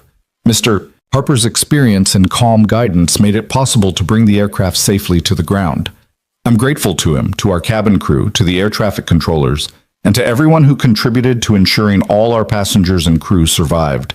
Brief, professional, appropriately humble. Exactly what the PR team had requested. Then all eyes turned to Daniel. He stepped to the microphone, suddenly aware of how many people were watching, not just in this hangar, but worldwide. Whatever he said would be quoted, analyzed, judged. Emma would hear it. His colleagues would hear it. Sarah's family, Captain Mitchell's family, the families of every passenger would hear it. I'm a father first, he began, the words coming without the script the PR team had suggested. Everything I do, every decision I make starts from that truth. Last night, when I heard that an aircraft was in trouble, my first thought was of my own daughter and the promise I made to her to stay safe. My second thought was of all the other daughters and sons and parents on that plane who deserved to get home safely. He paused, seeing Diana Marsh's expression tighten. This wasn't the humble professional statement they'd wanted. First Officer Chen is an exceptional pilot who managed an impossible situation with skill and grace. The cabin crew maintained order and calm under circumstances that would have broken most people. Captain Mitchell, before his medical emergency, made critical decisions that gave us the foundation to survive. What happened last night wasn't about one person being a hero. It was about a team of professionals doing what we're trained to do and getting a little lucky in the process. I don't know what caused the hydraulic failures. That's for the investigation to determine. What I do know is that aviation is one of the safest forms of transportation because we learn from every incident, because we build redundancy into every system, and because we train obsessively for scenarios we pray never happen. Last night, that training worked, the systems worked, we worked, and 318 people are going home because of it. He stepped back from the microphone. Diana Marsh looked like she wanted to strangle him for going off script, but the reporters were already shouting questions, hands raised, voices competing. Marsh selected a reporter from the front row. Mr. Harper, is it true you haven't flown an aircraft operationally in over a decade? That's correct. I left active aviation 12 years ago. So how were you able to land a commercial aircraft you'd never flown before, with no time to prepare? Daniel considered the question, aware of Sarah listening beside him, aware of every word being recorded for posterity. Principles of flight are consistent across aircraft types. Thrust, lift, drag, weight, these don't change whether you're flying a fighter jet or a commercial airliner. The specific procedures differ, but the fundamental physics remain the same. First Officer Chen knew this aircraft intimately. I understood emergency flight operations. Together, we had what we needed. Another reporter. First Officer Chen, how did you feel when you realized you needed help? Sarah leaned toward her microphone. Scared, she admitted, but also determined. I knew my passengers were depending on me to make good decisions. Asking for help was the right decision. Mr. Harper, you mentioned your daughter. What did she say when she found out what you'd done? The question hit harder than any technical query could. Daniel's throat tightened, but he forced himself to answer. She told me I was a hero. I told her I was just her dad, doing what had to be done. Do you consider yourself a hero? No, Daniel said firmly.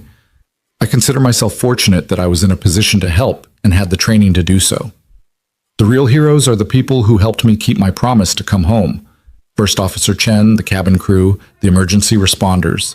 They're the ones who deserve recognition. Marsh cut in, pointing to another reporter. Question for First Officer Chen. But the reporter ignored her, focusing instead on Daniel. Mr. Harper, there are reports that you initially refused to help when the captain first asked for pilots. Can you explain why? The question silenced the room. Daniel felt Sarah tense beside him, felt the weight of cameras capturing his reaction. He could deflect, could offer a technical explanation about assessing the situation first, but something about the reporter's tone, the implication of cowardice or hesitation, sparked a response he couldn't suppress. I'd promised my daughter I wouldn't fly anymore, he said quietly. After my wife died, I promised I'd be there for every morning, every night, every moment she needed me. Taking risks, putting myself in danger, that wasn't compatible with being the father she deserved. So yes, when I first heard that call for pilots, my instinct was to stay seated, to honor the promise I'd made to the most important person in my life. He paused, letting the silence stretch. But then a flight attendant explained the situation, explained that without help, 300 people might not make it home. And I realized that my promise to my daughter had to coexist with my responsibility as a human being. Sometimes you can't honor one promise without bending another. That's a hard truth, but it's truth nonetheless. The reporters erupted with follow-up questions, but Marsh was already stepping forward, cutting off the session. That's all the time we have. Thank you all for coming. Security personnel appeared, guiding Daniel and Sarah away from the platform and back through the side entrance as reporters shouted after them. Diana Marsh followed, her expression somewhere between fury and grudging respect. That was not what we discussed, she said sharply once they were back in the private room. You were supposed to stick to professional statements, not tell the truth, Daniel interrupted, not admit to being human, not give them emotional sound bites that will dominate the coverage. Marsh's control slipped for the first time. Do you have any idea how that will play? The reluctant hero angle, the devoted father forced to choose? They'll run that story into the ground. Good, Daniel said. Let them. At least it's honest. Marsh looked like she wanted to argue further, but O'Brien appeared in the doorway. That's enough, the investigator said calmly. The press conference is over. Mr. Harper and First Officer Chen have fulfilled their obligations to the airline and the media. Now they're done. She gestured for them to follow her, leading them through a back corridor away from the hangar and the media circus still assembled there. They emerged into a quiet area where a single car waited. This will take you back to the hotel, O'Brien said. You're both clear to leave Ireland as soon as you can arrange flights. The investigation will continue, but we have everything we need from you for now. We'll be in touch if we have follow-up questions. Sarah spoke for the first time since leaving the platform. Is Captain Mitchell okay? Have you heard anything? He's stable. Suffered a minor stroke, but the prognosis is good. He'll make a full recovery. O'Brien's expression softened slightly. He wanted me to tell you both that he's proud of how you handled his aircraft. Those were his exact words. Something in Daniel's chest eased at that. Mitchell, a pilot he had never met before last night, was proud of them. It shouldn't matter, but somehow it did. They rode back to the hotel in silence, both too exhausted for conversation. When they reached Sarah's floor, she paused before getting out. Thank you, she said, for telling the truth up there, for not pretending it was easy or simple. You deserved honesty. They all did. Sarah nodded and disappeared into the hallway. Daniel continued to his own floor, his mind already moving toward home, toward Emma, toward figuring out how to rebuild the normal life he'd interrupted when he stood up on Flight 227. His phone rang as he entered his room. An unknown number again, but something made him answer. Mr. Harper, this is James Patterson. I was in seat 23C last night. My wife and 2 daughters were with me. The man's voice cracked. I just wanted to call and say, I don't have words for what you did. My girls are 7 and 5. They get to grow up now because of you. They get to have birthdays and graduations and weddings because of you. Daniel sank onto the bed, unable to speak. I know you don't think you're a hero, Patterson continued. I heard what you said at the press conference, but you're wrong. You're my daughter's hero, you're my hero, and I needed you to know that. The call ended before Daniel could respond. He sat there holding the phone, feeling the weight of one father's gratitude settling over him like a blanket, warming and suffocating at the same time.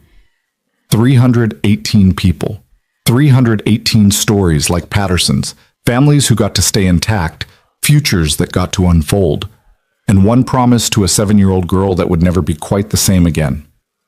Daniel pulled up his phone and dialed his sister. I'm coming home tomorrow, he said when she answered. Can you have Emma there when I arrive? I need to see her.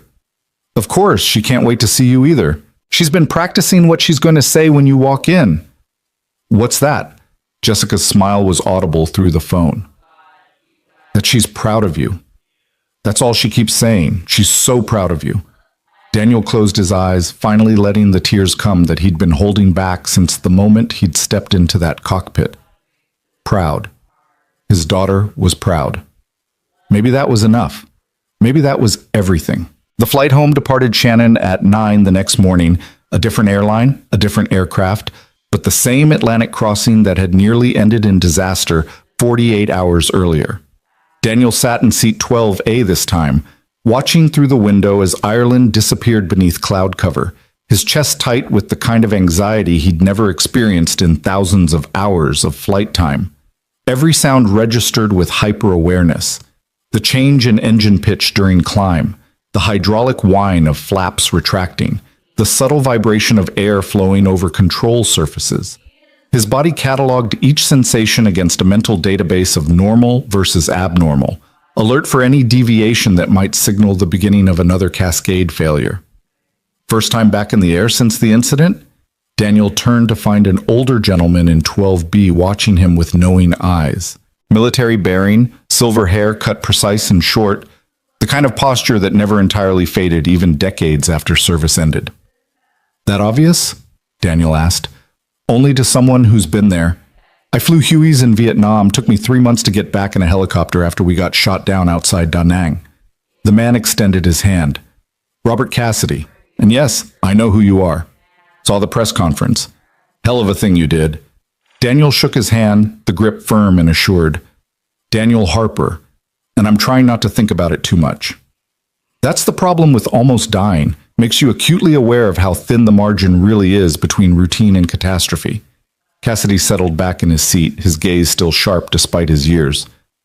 Every flight I took for 6 months after Da Nang, I sat there cataloging every sound, every vibration, waiting for the other shoe to drop. Drove my wife crazy, drove me crazier. How'd you get past it? Time, mostly, and the realization that fear is just information. Your body's way of saying, pay attention, this matters. The trick is learning to acknowledge the fear without letting it control you. Cassidy glanced out the window at the clouds streaming past. You've got a daughter, right? Heard you mention her at the press conference. Emma. She's 7. Then you've got the best reason in the world to work through this. Kids need to see their parents face fear and come out the other side. Teaches them more than any lecture ever could. Daniel considered this, watching the clouds part momentarily to reveal the dark Atlantic far below.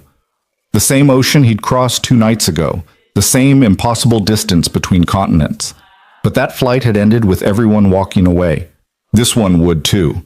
Statistically, logically, certainly, his body just needed time to believe what his mind already knew. The flight continued without incident. Smooth air, professional crew, the kind of boring routine that aviation depended on and passengers took for granted. Daniel forced himself to read, to watch a movie, to exist in the normality of commercial air travel, even as part of his brain remained on high alert. 7 hours later, they touched down at JFK. The landing was gentle, professional, utterly unremarkable. Daniel felt something in his chest ease as the wheels kissed the runway and the aircraft settled into its rollout. Just another flight, just another landing. The world kept turning, kept functioning, kept proving that the catastrophic was exceptional rather than inevitable. He cleared customs and emerged into the arrivals hall to find Jessica and Emma waiting behind the barrier, his daughter practically vibrating with barely contained energy. The moment she spotted him, she ducked under the barrier and ran, all flying dark curls and gap-toothed smile. Daniel dropped his carry-on and caught her as she launched herself at him, small arms wrapping around his neck with the fierce intensity only children could manage. She smelled like strawberry shampoo and the vanilla body spray Jessica let her use on special occasions. "You're home," Emma whispered against his shoulder. "You're really home." "I'm really home, baby." Daniel held her tight, feeling the solid reality of her weight, her warmth, her existence. This was what mattered. This moment, this child, this promise he'd somehow managed to keep despite everything. Jessica approached more slowly, her eyes suspiciously bright. She pulled Daniel into a one-armed hug, Emma still clinging to him like a barnacle. "You look like hell," she said affectionately. "Feel like it too. Come on, let's get you home." The drive to his apartment in Queens was filled with Emma's chatter, questions tumbling over each other faster than Daniel could answer. What did the cockpit look like? Were the controls really broken? Was he scared? Did he wear a special uniform? Had he seen the videos people posted online?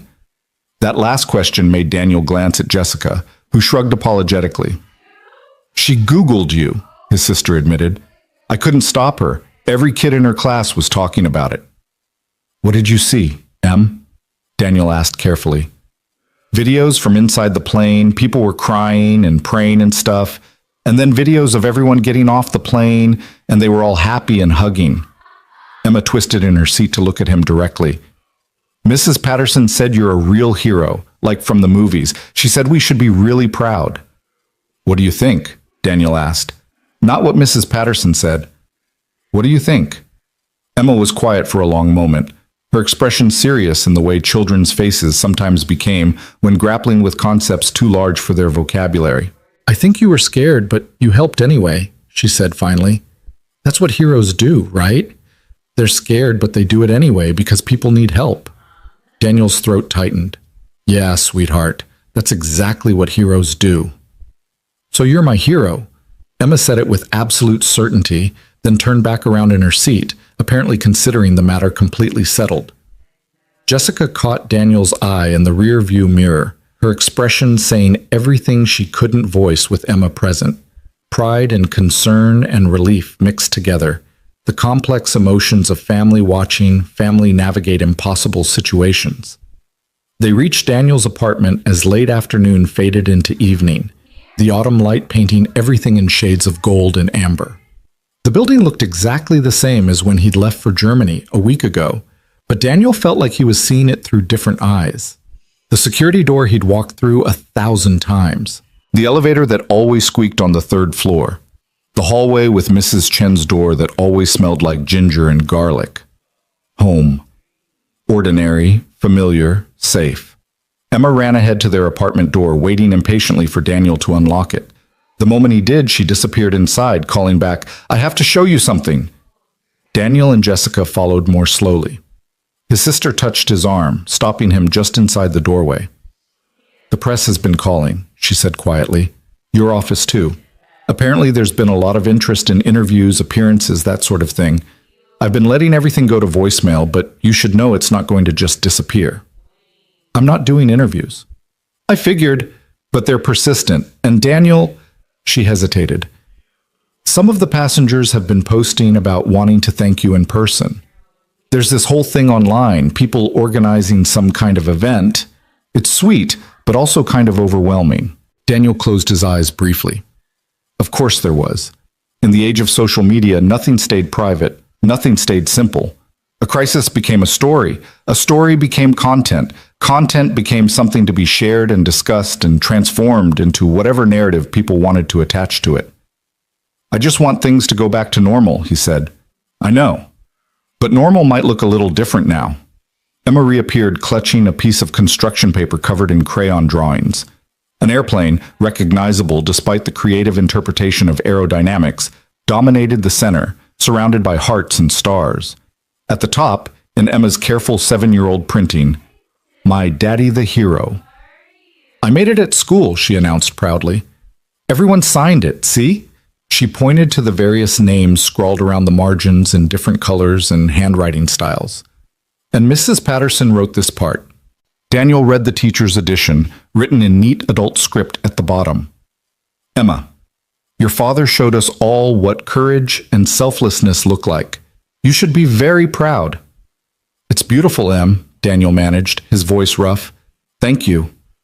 "I'm going to put it on the fridge." Emma grabbed the drawing back and ran toward the kitchen, her mission clear and important. Jessica squeezed Daniel's shoulder. "I should go. Let you two have some time together, but call me if you need anything. And Daniel, try to let yourself feel proud of what you did. You've earned it." After she left, Daniel found Emma in the kitchen, carefully affixing her artwork to the refrigerator with 4 different magnets, ensuring it was perfectly centered and secure. "There," she said with satisfaction. "Now everyone who comes over will see it." "Everyone, huh?" "Well, Aunt Jess, and maybe Mrs. Chen if she brings over dumplings, and maybe your friends from work." Emma paused, considering. "Do you have friends from work who come over?"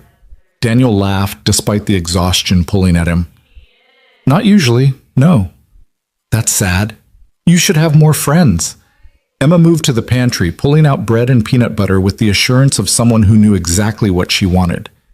"Can I make you a sandwich? You look tired." "I am tired, but you don't have to." "I want to." Emma was already pulling out a plate, her movements careful and deliberate.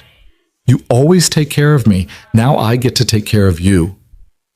Daniel watched his daughter spread peanut butter with intense concentration, tongue poking out slightly in the way it always did when she focused hard on a task. 7 years old, still so small, but already showing glimpses of the person she'd become. Strong, caring, determined. She handed him the sandwich with a pleased smile. "I made it extra good." "I can tell." Daniel took a bite, the familiar taste of childhood comfort food settling something in his chest. It's perfect. They ate together at the kitchen table, Emma chattering about school and her best friend Madison and the science project they were planning about butterflies. Normal conversation, normal evening, normal life resuming after abnormal interruption. Daniel's phone buzzed. He'd turned it off during the flight but powered it back on when they landed, and now messages were flooding in. Most he ignored, but one caught his attention, a text from Sarah Chen. "Made it home to San Francisco. My family threw a surprise party. It's overwhelming and wonderful and exhausting. How are you holding up?" Daniel typed back, "Home with my daughter, eating peanut butter sandwiches and hearing about butterfly projects. It's perfect." Sarah's response came quickly. "That sounds like exactly what you need. Thank you again for everything. I couldn't have done it without you." "We did it together," Daniel wrote. "You're an exceptional pilot, Sarah. Don't forget that." He set the phone aside as Emma finished her sandwich and started talking about the homework she'd completed while he was gone, showing him the worksheets with the careful diligence of someone seeking approval. "These are great, Em. You're getting really good at multiplication. Mrs. Patterson says I'm one of the best in the class." Pride glowed in her face.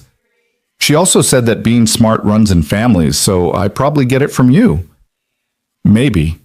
Or maybe you just work hard and pay attention, which is even better than being naturally smart." Emma considered this. "Can I ask you something?" "Anything." "When you were on the plane, when it was broken and scary, did you think about me?" The question hit with surprising force. Daniel set down the worksheet he'd been examining and gave Emma his full attention. "Every single second," he said honestly. "You were the first thing I thought about when I heard they needed help. And you were what I thought about when we were landing. You're always what I think about, baby." "Were you worried you wouldn't come home?" Daniel took a careful breath. Honesty. Always honesty, but calibrated for a 7-year-old's understanding and emotional capacity. "I was worried," he admitted. "It was a dangerous situation, but I also knew I had training and experience that could help. And I knew that the best way to make sure I came home to you was to do everything I could to help everyone on that plane get home safely. So you were scared, but you did it anyway. Exactly. Emma nodded slowly, processing. When I'm scared at school, like when we have to give presentations, I think about you, about how you do brave things even when you're scared. It helps. Daniel pulled her into a hug, this small person who held his entire heart. You know what helps me be brave? Knowing I have you to come home to. Knowing you're proud of me. That makes everything else easier. They stayed like that for a long moment, father and daughter, the quiet of the apartment wrapping around them. Outside, the city continued its endless rhythm, but here in this moment, everything was still and perfect and exactly as it should be. Daniel's phone buzzed again, but he ignored it. Whatever messages waited, whatever demands or questions or complications the world wanted to throw at him, they could wait. This moment with Emma was the only thing that mattered. Eventually, Emma pulled back, yawning widely. I'm sleepy. Can we watch a movie before bed? Sure. You pick. She chose an animated film about dragons they'd seen probably 15 times already, curling up against Daniel's side on the couch with her worn, stuffed rabbit tucked under her arm. Within 20 minutes, her breathing had deepened into sleep, her small body completely relaxed in the trust that Daniel would keep her safe. He sat there holding her, watching credits roll on a movie he wasn't really seeing, feeling the weight of everything that had happened finally settling over him. The fear, the decision, the responsibility, the outcome. All of it compressed into 2 days that had somehow changed everything while changing nothing. Emma was still Emma. Home was still home. Life was still life. But Daniel felt different. Not in a way he could easily articulate, not in a way that would make sense to anyone who hadn't sat in that cockpit and held 300 lives in balance, but different nonetheless. He thought about Robert Cassidy on the plane, talking about fear as information, about learning to acknowledge it without being controlled by it. That felt right, felt true. The fear he'd felt in that cockpit wasn't weakness. It was appropriate recognition of stakes and risk. What mattered was what he'd done despite that fear. His phone lit up with another message. This time he glanced at it, an email from his employer's CEO. Daniel, I've been fielding calls from several aviation organizations interested in having you speak about the incident. Also received inquiries from safety boards wanting your input on emergency procedure training. No pressure, but there are opportunities here if you're interested. Let's talk when you're ready. Opportunities. The word felt strange, loaded with implications Daniel wasn't ready to examine. He'd spent 12 years deliberately avoiding the spotlight, building a quiet consulting career that kept him connected to aviation without the intensity and risk of active flying. Now that carefully constructed distance had collapsed in 90 minutes over the Atlantic. People knew his name now, knew his face, knew his story. The question was what he did with that. Daniel carefully extracted himself from Emma and carried her to her bedroom, tucking her into bed with practiced ease. She stirred slightly, mumbling something incoherent, then settled back into sleep. He stood there for a long moment, watching her chest rise and fall with the easy rhythm of childhood. No nightmares, no anxiety, just pure rest. This was what he'd fought for in that cockpit, this moment, this peace, this future. Back in the living room, Daniel picked up his phone and scrolled through the messages he'd been avoiding. Mixed in with the media requests and organizational inquiries were messages from passengers. Thank you notes, expressions of gratitude, invitations to meet in person.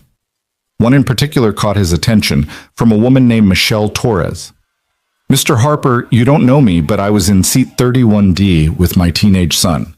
He has severe anxiety about flying, has for years.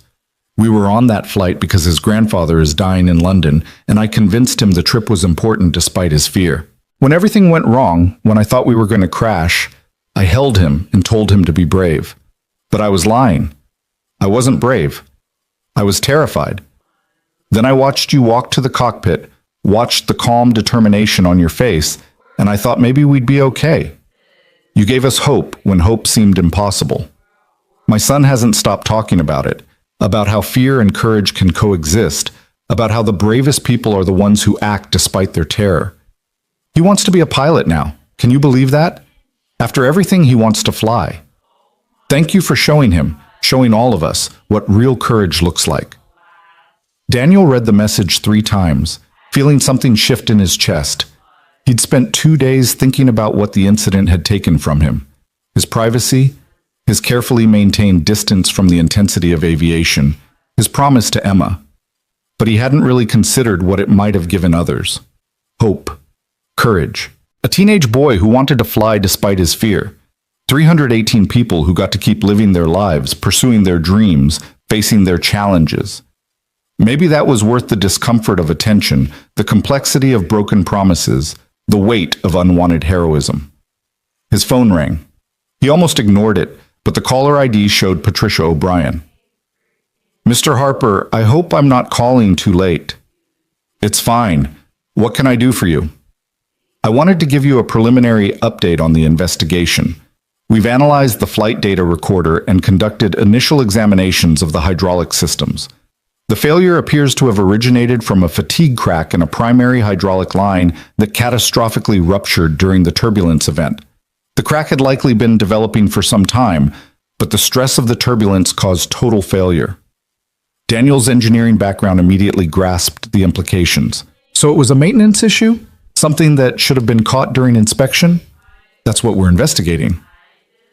"But Mr. Harper, I'm calling because I wanted you to hear this directly from me.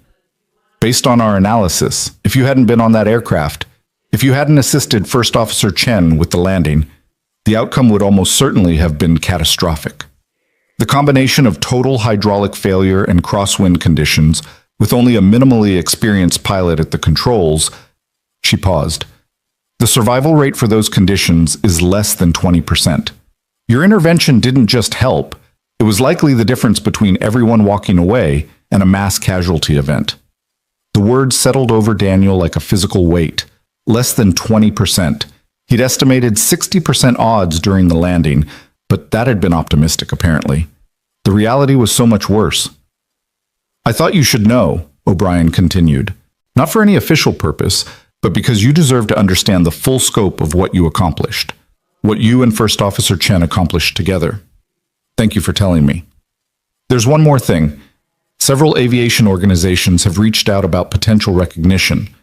The Airline Pilots Association wants to give you their Superior Airmanship Award.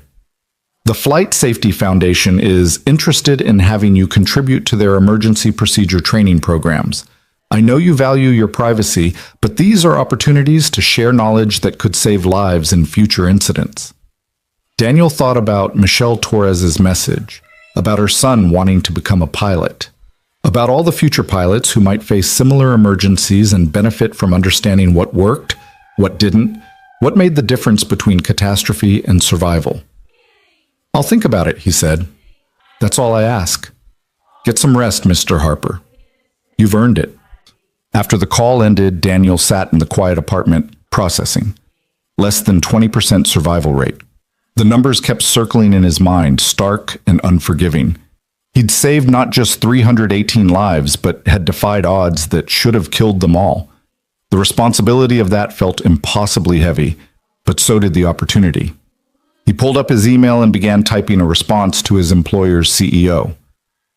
"I'm willing to speak to the aviation organizations about the incident, but only if the focus is on systematic improvement and training rather than individual heroism. I want to talk about decision-making under pressure, about crew resource management, about the importance of asking for help when you're in over your head. If they're interested in that conversation, I'm available. If they just want a hero story, they should look elsewhere." He hit send before he could second-guess himself. Then he pulled out a notebook and began writing down everything he could remember about those 90 minutes. Every decision, every thought process, every moment of doubt or clarity. Not for public consumption, not yet, but for himself. A way of processing, of understanding, of transforming raw experience into something that could be examined and learned from. He wrote for 2 hours, filling pages with technical details and emotional observations, with questions about what he could have done differently and acknowledgement of what had gone right. The act of writing helped, gave structure to chaos, turned overwhelming experience into manageable narrative. Finally, exhausted beyond measure, Daniel set the notebook aside and checked on Emma one more time. She'd rolled over in her sleep, dark curls spread across the pillow, her stuffed rabbit clutched tight. The card she'd made him was still on the refrigerator, visible from her bedroom doorway. My daddy the hero. Daniel stood in the doorway watching his daughter sleep, feeling the full weight of the last 2 days settling into his bones. He'd broken his promise to her. But in breaking it, he'd somehow managed to keep a deeper promise, to be the kind of person she could be proud of, who did the right thing even when it was hard, who helped people when they needed it. Maybe that was what being a father meant.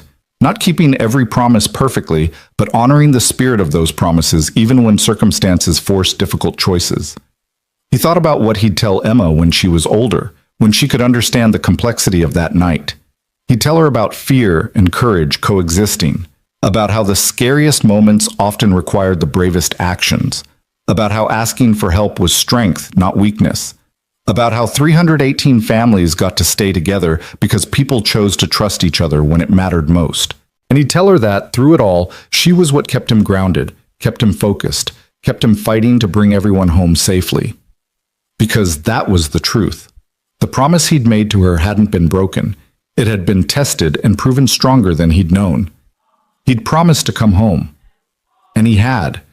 Not in spite of helping those people, but because helping them was the only way to honor what she deserved from him. Daniel finally went to his own bedroom, setting his phone on the nightstand. As he drifted toward sleep, his last conscious thought was of tomorrow. Emma had school. He had calls to return. Life would continue, routine would resume, but everything would be different now. Not worse, not better, just different. And maybe, Daniel thought as sleep finally claimed him, maybe that was exactly how it should be. Morning arrived with Emma jumping on Daniel's bed at 6:30, her energy already at full capacity despite the early hour. She'd laid out his clothes for work. Dress pants she'd selected because they were the fancy ones, and a shirt she insisted matched even though the colors definitely clashed. "You have to look nice today," she announced, standing at the foot of his bed with her hands on her hips in a pose she'd clearly learned from Jessica. "Because you're important now." Daniel sat up, rubbing sleep from his eyes. "I was important before, wasn't I?" "Yes, but now everyone knows it." Emma's logic was unassailable in that particular way only 7-year-olds managed. "Mrs. Patterson said people are going to want to talk to you about what you did, so you should look nice."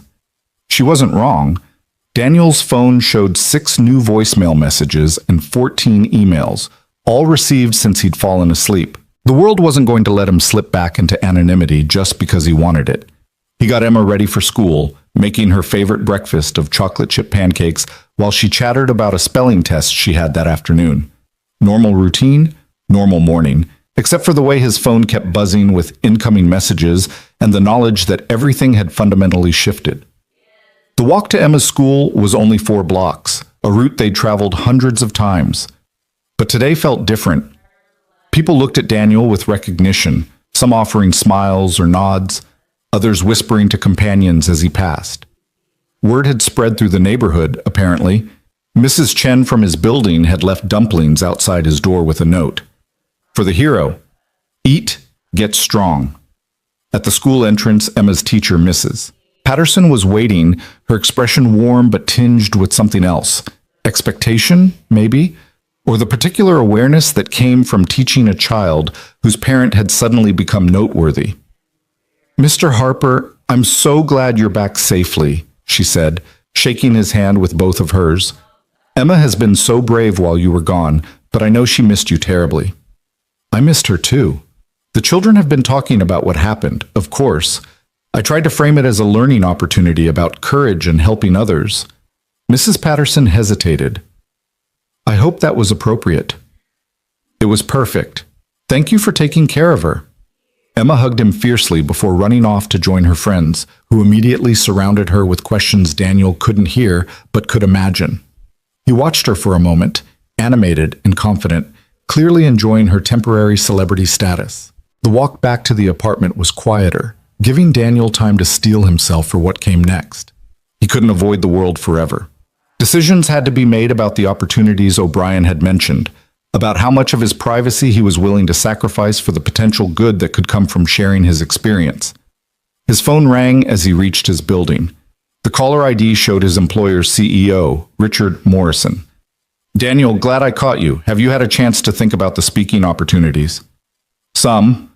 I'm willing to do it, but I have conditions. I'm listening. Daniel climbed the stairs to his apartment, organizing his thoughts. First, I only speak if First Officer Chen is included and given equal recognition. This wasn't a solo effort, and I won't participate in anything that suggests otherwise. Second, any compensation goes to aviation safety organizations or scholarship funds for aspiring pilots. I'm not profiting from this. Third, I control the narrative. No dramatization, no exaggeration, just honest discussion about decision-making and emergency procedures. Morrison was quiet for a moment. Those are reasonable conditions. In fact, they make you more valuable, not less. The aviation community respects authenticity. I'll reach out to the organizations and set up preliminary conversations. How does your schedule look for the next few weeks? Daniel thought about Emma's dance recital next Friday, the parent-teacher conferences the week after, the careful routine they'd built. Flexible, but nothing that interferes with my daughter's schedule. She comes first. Understood. I'll be in touch. After ending the call, Daniel stood in his apartment looking at Emma's drawing on the refrigerator. The crayon airplane, the hearts and stars, the careful printing that declared him a hero. He'd spent 2 days resisting that label, pushing back against a narrative that felt too large and too simple. But maybe the label wasn't the problem. Maybe it was his definition of what heroism meant. He'd been thinking of heroes as people without fear, without doubt, without the messy complications of real human experience. But Emma had it right from the beginning. Heroes were people who were scared, but helped anyway. Who made difficult choices and lived with the consequences. Who broke promises when keeping them meant letting others suffer. His phone buzzed with a text from Sarah Chen. Just got a call from the Flight Safety Foundation. They want both of us for a panel discussion on crew resource management. Are you thinking about doing these things? Daniel typed back, yeah, with conditions. We tell the real story, not the sanitized version. We talk about being terrified and uncertain and making it up as we went along. Sarah's response came quickly. Good, because that's the only story worth telling, the one where we were human and scared and did it anyway. Over the next week, Daniel settled into a new rhythm. Mornings with Emma remained sacred. Breakfast, walk to school, evening homework, and dinner. But the afternoons filled with conference calls and emails, coordinating with aviation organizations, working with Sarah to develop their presentation approach, and slowly coming to terms with the platform they'd been given. The investigation continued its methodical work. O'Brien called regularly with updates, painting a picture of systemic failures and missed inspection opportunities that had led to the hydraulic line rupture. The airline was cooperating fully, implementing new inspection protocols and maintenance procedures. Good would come from the incident, Daniel realized, changes that might prevent future catastrophes. 8 days after returning home, Daniel received a call that changed everything. Mr. Harper, this is Captain Richard Mitchell. I don't know if you remember me. I was the captain who had the stroke on your flight. Daniel sat down heavily. Captain Mitchell, how are you recovering? Remarkably well, according to my doctors. Minimal lasting effects, mostly just frustration at being grounded for the next 6 months while they monitor my cardiovascular health. Mitchell's voice carried the weight of forced retirement, even if temporary. But I'm calling because I needed to thank you personally. The investigators told me what you did, how you landed my aircraft when every system failed. I've been flying for 38 years, Daniel. I know exactly how impossible that landing should have been. First Officer Chen deserves equal credit. I know, I called her yesterday. Remarkable young woman. She's going to have an outstanding career, but you, Daniel, you walked away from aviation and came back when it mattered most. That takes a different kind of courage. Mitchell paused. I also heard about the conditions you've set for the speaking opportunities, that you're insisting on honesty over heroics. I appreciate that more than you know. It's the only way I can do it. I understand, and I'm calling because I want to be part of it, if you'll have me. I want to talk about what it's like to be the pilot who became incapacitated, who had to trust strangers to save his aircraft and passengers. I think there's value in that perspective. Daniel felt something shift, pieces falling into place. There absolutely is. Yes, I'd like you to be part of this. They talked for another 20 minutes, sketching out ideas for presentations that would cover not just the technical aspects of the emergency, but the human elements, trust, fear, decision-making under pressure, the importance of ego-free communication in crisis situations. When the call ended, Daniel felt energized in a way he hadn't since before the incident. This was how they could honor what happened. Not by turning it into a hero story, but by mining it for lessons that could save lives in the future. 2 weeks after returning home, Daniel stood backstage at an aviation safety conference in Washington, D.C. Sarah Chen beside him, both wearing business attire and microphones, waiting for their cue to walk onto a stage in front of 800 aviation professionals. "You ready?" Sarah asked, her voice tight with nerves. "Not even a little bit," Daniel admitted. "You?" "Terrified. But we're doing this anyway, right?" "Right." They'd spent days preparing, crafting a presentation that was honest and technical and human all at once. Captain Mitchell would join them for the second half, adding his perspective from the right seat. No dramatics, no exaggeration, just 3 people talking about 90 minutes that had tested everything they thought they knew about flying and themselves. The moderator's voice echoed through the auditorium. "Please welcome First Officer Sarah Chen and Daniel Harper." They walked onto the stage together. Daniel acutely aware of the hundreds of faces watching, evaluating, judging. But as the lights settled and he took his position at the podium, something unexpected happened. The fear that had gripped him for 2 weeks eased, replaced by clarity of purpose. These were his people. Pilots, engineers, safety professionals who understood the stakes, who lived the reality of aviation's endless balance between routine and catastrophe. They didn't need a hero story. They needed truth. Sarah spoke first, her voice gaining strength as she described the initial hydraulic failures, the growing realization that they were facing something beyond normal emergency procedures.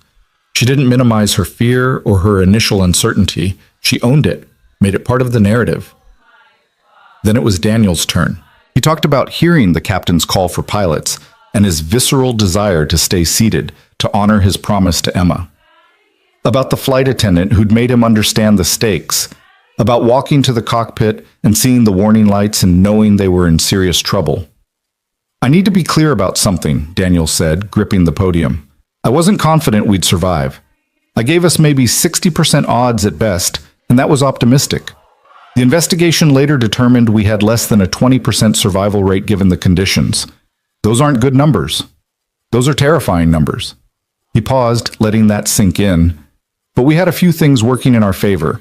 First Officer Chen's skill and composure, the aircraft's basic structural integrity, air traffic control's excellent support, and most importantly, we had the willingness to admit we were in over our heads and work together without ego getting in the way. Daniel walked them through the approach, the landing, the heart-stopping moments when it seemed like they might lose control completely. He didn't make it sound easy or inevitable. He made it sound like what it was. A desperate effort that succeeded through a combination of skill, training, and luck. When he finished describing the barrier impact and the aircraft finally stopping, the auditorium was completely silent. Then someone started clapping, and it spread until 800 aviation professionals were on their feet, applause echoing through the space. Daniel felt Sarah's hand find his, squeezing tight. They'd done it, they'd told the truth, and people had heard it.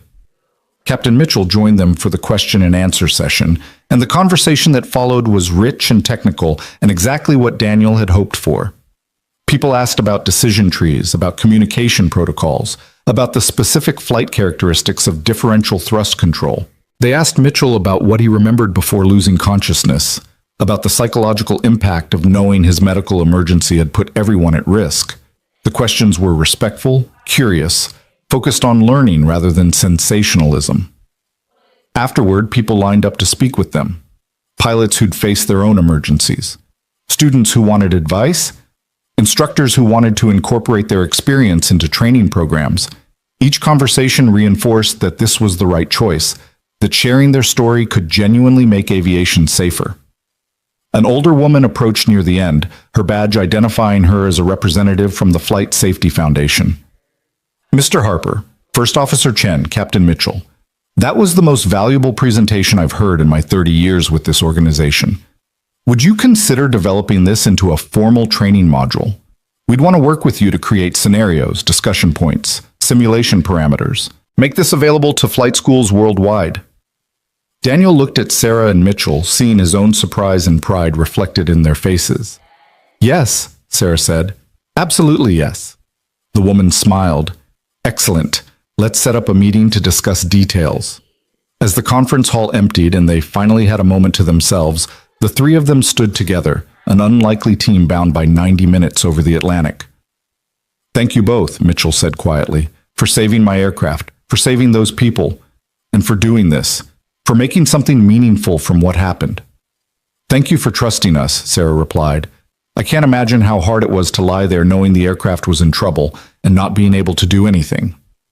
Actually, I don't remember much after the initial chest pain, Mitchell admitted, which is probably a mercy. But knowing now what you accomplished, it gives meaning to what could have been just a tragedy. Daniel's phone buzzed. A text from Jessica with a photo of Emma at her dance recital rehearsal, mid-leap, face bright with concentration and joy. The message read, "She keeps telling everyone her daddy is speaking at an important conference. So proud of you both." He showed the photo to Sarah and Mitchell. "This is why I almost didn't help," he said. "Why I wanted to stay in my seat and pretend I hadn't heard the call. I'd promised her I wouldn't fly anymore, that I'd stay safe." "But you did help," Sarah said gently, "and you kept the most important promise, to be someone she could be proud of." "Promises to our children are sacred," Mitchell added, "but they're not meant to be straitjackets. They're meant to guide us toward being our best selves. You were your best self that night, Daniel. Emma will understand that when she's older." Daniel looked at the photo again, at his daughter's joyful face, and felt the last piece of guilt finally ease. Mitchell was right. He'd kept the promise that mattered, to be the kind of father Emma deserved, the kind who helped people who needed it, who made hard choices, and lived with integrity. The evening concluded with dinner. Daniel, Sarah, Mitchell, and several other conference attendees who wanted to continue the conversation. Stories were shared, experiences compared, lessons debated over wine, and increasingly philosophical discussions about risk and responsibility in aviation. Sarah told them about her plans to pursue a captain upgrade, emboldened by what she'd discovered about her own capabilities during the emergency. Mitchell talked about what he'd do during his medical leave, including writing a book about his 38 years of flying. And Daniel found himself opening up about the possibility of doing more consulting work specifically focused on emergency training and crew resource management. "You have a gift for this," one of the instructors told Daniel, "for breaking down complex situations and making them accessible. Have you considered teaching?" Daniel hadn't, but the idea took root, growing through the rest of the evening. Teaching would allow him to share what he'd learned without returning to active flying. It would let him contribute to aviation safety while maintaining the stability Emma needed. It was a bridge between the life he'd left behind and the future he was building. He flew home the next morning, energized rather than exhausted by the experience. The hotel had felt less confining this time, the attention less invasive. He was learning to navigate this new reality, finding ways to honor both his privacy and his responsibility to share what he'd learned. Emma was waiting when he arrived home, bursting with questions about the conference. Did he speak in front of lots of people? Was he nervous? Did they like what he said? Daniel answered each question patiently, showing her photos from the event, explaining in 7-year-old terms what he'd talked about. "So you're teaching people how to be brave?" Emma asked. "Not exactly. I'm teaching them how to make good decisions when they're scared, how to work together and ask for help and stay calm when everything seems impossible." "That sounds like being brave to me." Emma's logic, as always, cut straight to the heart of things. Over the following weeks, Daniel's new normal took shape. He continued his consulting work but added teaching seminars and contributing to the Flight Safety Foundation's training development. Sarah called regularly, comparing notes on presentations they were developing and sharing her progress toward captain certification. Mitchell became an unexpected friend, their shared experience creating a bond that transcended the usual professional relationships. The media attention gradually faded as news stories captured public interest, though occasionally someone would recognize Daniel at the grocery store or Emma's school and want to shake his hand or share how the story had affected them. He learned to accept the gratitude gracefully, to recognize that for many people, the incident represented hope and resilience in a world that often felt chaotic and frightening. 3 months after the landing, Daniel received an invitation that stopped him cold. The airline was organizing a reunion for the passengers and crew of Flight 227, offering closure and an opportunity to meet the people who'd helped save them. The event would be held in New York, easily accessible, completely optional. Daniel's first instinct was to decline. He'd moved forward, built something positive from the experience. Looking backward felt dangerous, like it might undo the progress he'd made. But Emma, upon hearing about the invitation, had different thoughts. "You should go, Daddy," she said seriously. "Those people want to say thank you. It would be mean not to let them." "It wouldn't be mean, sweetheart. I'm just not sure I need—" "It's not about what you need." Emma's expression was solemn, older than her years. "It's about what they need. You taught me that helping people is important. This is helping people." Daniel looked at his daughter, at the wisdom she'd somehow developed at 7 years old, and realized she was absolutely right. This wasn't about him anymore. It hadn't been about him for a while. It was about 318 people who'd shared an experience that marked them, who deserved whatever closure or connection they needed. "You're right," he said. "I'll go." The reunion was held at a hotel conference center in Manhattan on a Saturday afternoon. Daniel arrived with Emma and Jessica, his daughter insisting she needed to be there to support him.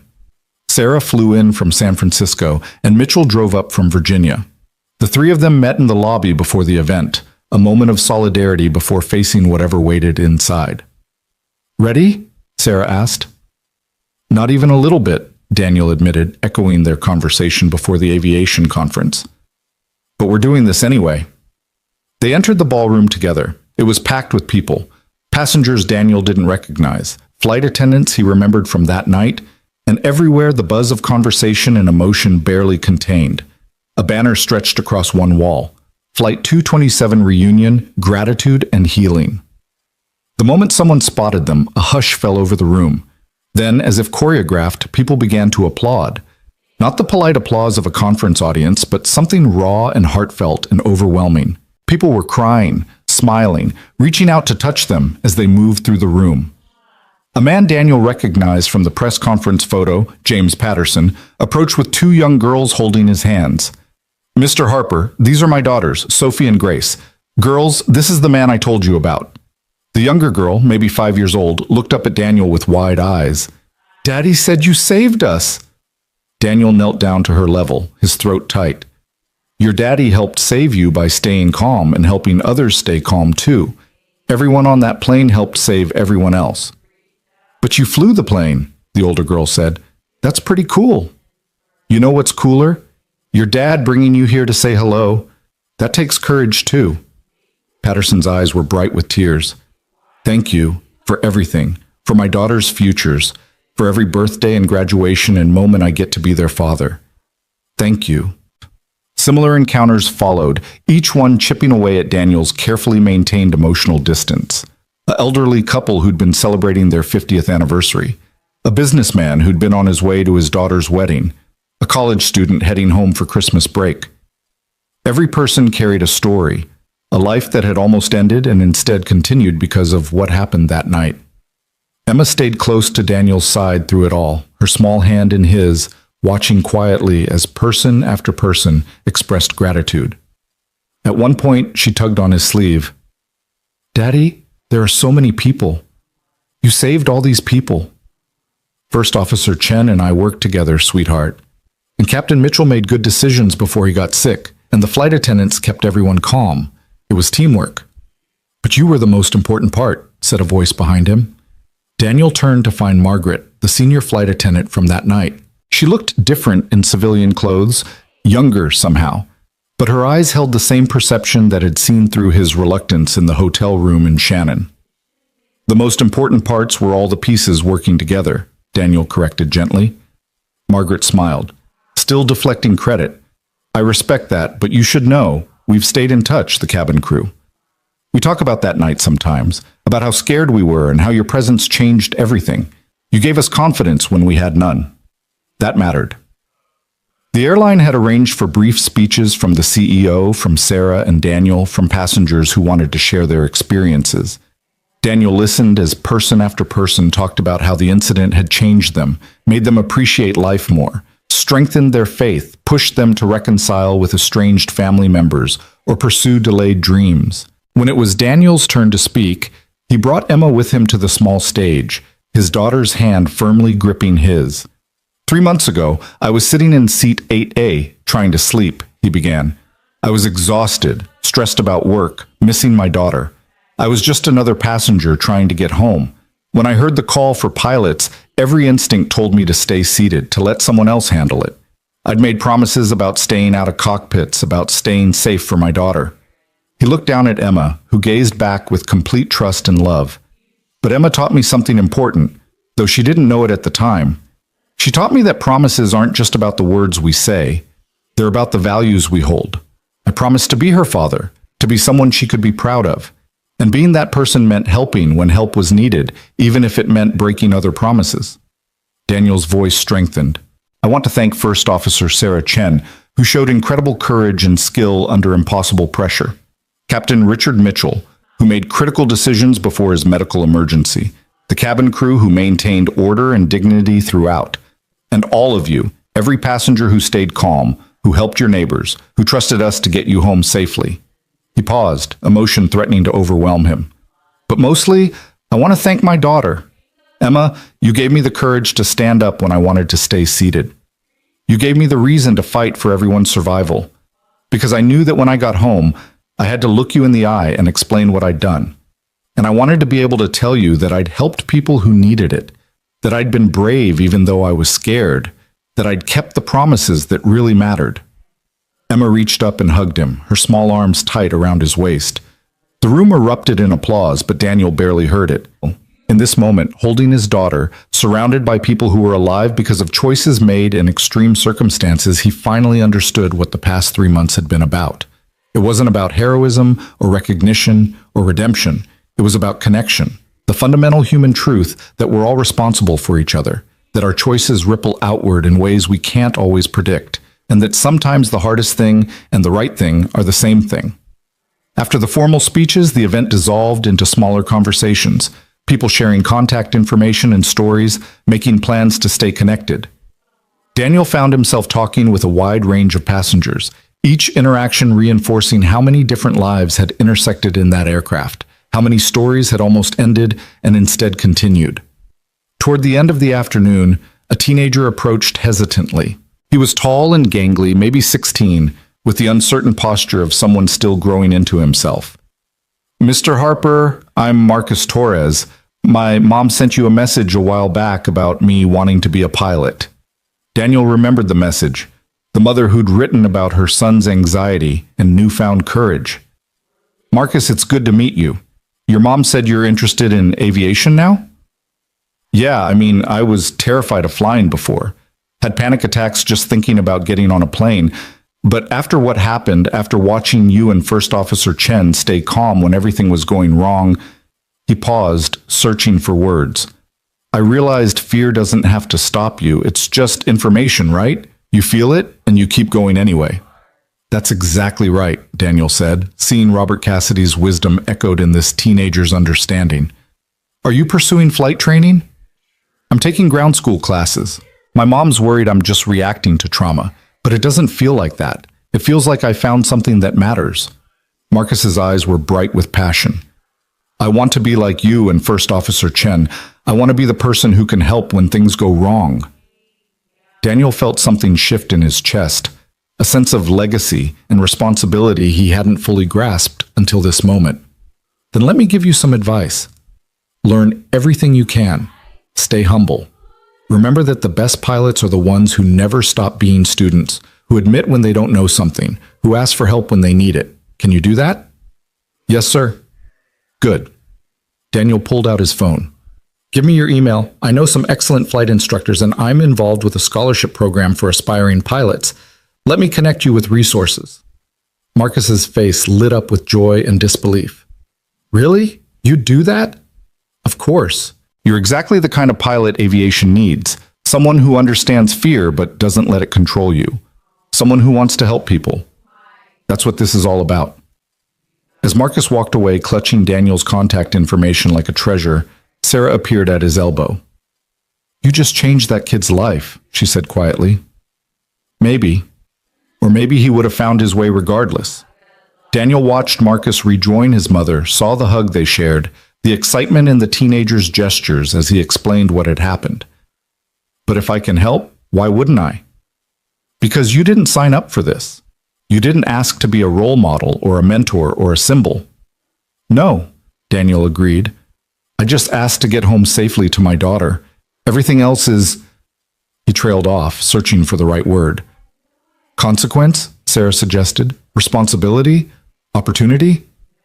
"All of those, and somehow okay with all of it." Daniel looked around the ballroom at the hundreds of people connecting, healing, moving forward. 3 months ago, I would have given anything to undo that night, to make it so I'd never heard that call for pilots. But now you understand why it mattered, Sarah finished, not just because everyone survived, but because of what it taught us. About ourselves, about each other, about what we're capable of when we have to be. Emma appeared, tugging on Daniel's sleeve again. "Daddy, can we go home soon? I'm tired." Daniel checked his watch. They'd been here for 3 hours, and Emma had been patient beyond her years. "Yeah, sweetheart, we can go home." As they prepared to leave, Captain Mitchell approached one last time. "Daniel, Sarah, I have something I want to give you both." He pulled out 2 small boxes, offering one to each of them. "Open them." Inside were wings, captain's wings, the kind pilots wore on their uniforms, but these were different. Engraved on the back of each set were the words, "Flight 227, February 14th, 2025. Courage, skill, teamwork." "I had them made," Mitchell said, his voice thick with emotion. "I wanted you to have something tangible to remember what you accomplished, what we all accomplished together." Sarah's eyes filled with tears. Daniel's throat closed completely. The simple gift carried more weight than any formal recognition or award could have. "Thank you," Sarah managed. "Thank you," Daniel echoed, gripping Mitchell's hand, "for trusting us, for being part of this." The drive home was quiet, Emma dozing in the back seat, Jessica driving while Daniel stared out the window at the city passing by. He held the small box with the wings, feeling the weight of what they represented. 3 months ago, he'd been a man trying to maintain distance from his past, to build a safe and stable life for his daughter. Now he was something different. Not better or worse, just different. Connected to people and experiences in ways he couldn't have imagined. Carrying responsibilities he hadn't chosen but had learned to embrace. "You okay?" Jessica asked quietly, glancing at him. "Yeah," Daniel said, and realized he meant it. "I really am." That night, after Emma was asleep and the apartment was quiet, Daniel sat at his kitchen table with the captain's wings in front of him. He thought about promises kept and broken, about the complex calculus of doing right by the people who depended on you while also answering calls you didn't expect. His phone buzzed. A text from Sarah. "Thank you for today, for everything. I couldn't have survived that night without you, and I couldn't have built what came after without your support. You're a good man, Daniel Harper. Emma's lucky to have you as her father." Daniel typed back, "We survived it together. We built this together. Thank you for being the kind of pilot who makes me believe aviation's future is in good hands." He set the phone aside and walked to Emma's room, standing in her doorway like he had so many times over the past 3 months. She slept peacefully, her stuffed rabbit clutched tight, dark curls spread across her pillow. The card she'd made him was still on the refrigerator, a testament to her absolute faith in him. Tomorrow, he'd wake up and make her chocolate chip pancakes. He'd walk her to school and kiss her goodbye. He'd go to work and continue building a life that honored both who he'd been and who he was becoming. He'd answer emails from aviation organizations and aspiring pilots like Marcus. He'd continue developing training materials with Sarah and Mitchell. He'd live the life he'd fought so hard to preserve in that cockpit. But tonight, in the quiet darkness, Daniel let himself fully feel what the past 3 months had taught him. That courage wasn't the absence of fear, but action despite it. That promises were meant to guide toward goodness, not bind toward inaction. That breaking one promise to honor a deeper truth wasn't failure, but wisdom. That 318 lives saved meant 318 futures preserved, families kept whole, dreams allowed to continue. And most importantly, that being a father to Emma meant showing her through actions what values really meant, helping others, facing fear, making hard choices, and living with integrity even when it cost him the comfortable anonymity he'd built. He'd kept his promise to Sarah, his wife, in the ways that mattered. He'd promised to be there for Emma, and he was, not just physically present, but emotionally whole, someone she could genuinely be proud of. The sleeping passenger in seat 8A had woken up to save 300 lives, but in doing so, he'd also saved himself, from a half-lived existence, from promises that had become prisons, from the fear of being more than he believed himself capable of becoming. Daniel returned to his bedroom and placed the captain's wings on his nightstand where he'd see them each morning. They would remind him of what one night had taught him, of the people he'd helped, of the connections he'd forged, of the legacy he was building, not through seeking recognition, but through choosing, moment by moment, to be someone his daughter could look up to. He fell asleep peacefully for the first time since that night over the Atlantic, knowing that tomorrow would bring new challenges and opportunities, new chances to honor the promises that really mattered. And when Emma woke him at 6:30 with her boundless morning energy, when she showed him the new picture she'd drawn at school of an airplane flying through clouds with a rainbow arcing across the sky, when she told him about the report she had to write about her hero. And could she please write about him? Daniel smiled and said yes. Because that's what heroes did. They showed up. They helped. They admitted fear while acting anyway. They kept the promises that mattered most. And they came home to the people who loved them, carrying both their scars and their wisdom, ready to face whatever came next with courage, born not from certainty, but from love. Daniel Harper had promised his daughter he'd come home. And he had. Not just from that flight, but from the distant place he'd been hiding in for 12 years. He was home now, fully present, fully alive, fully himself. And that was the promise that mattered most of all.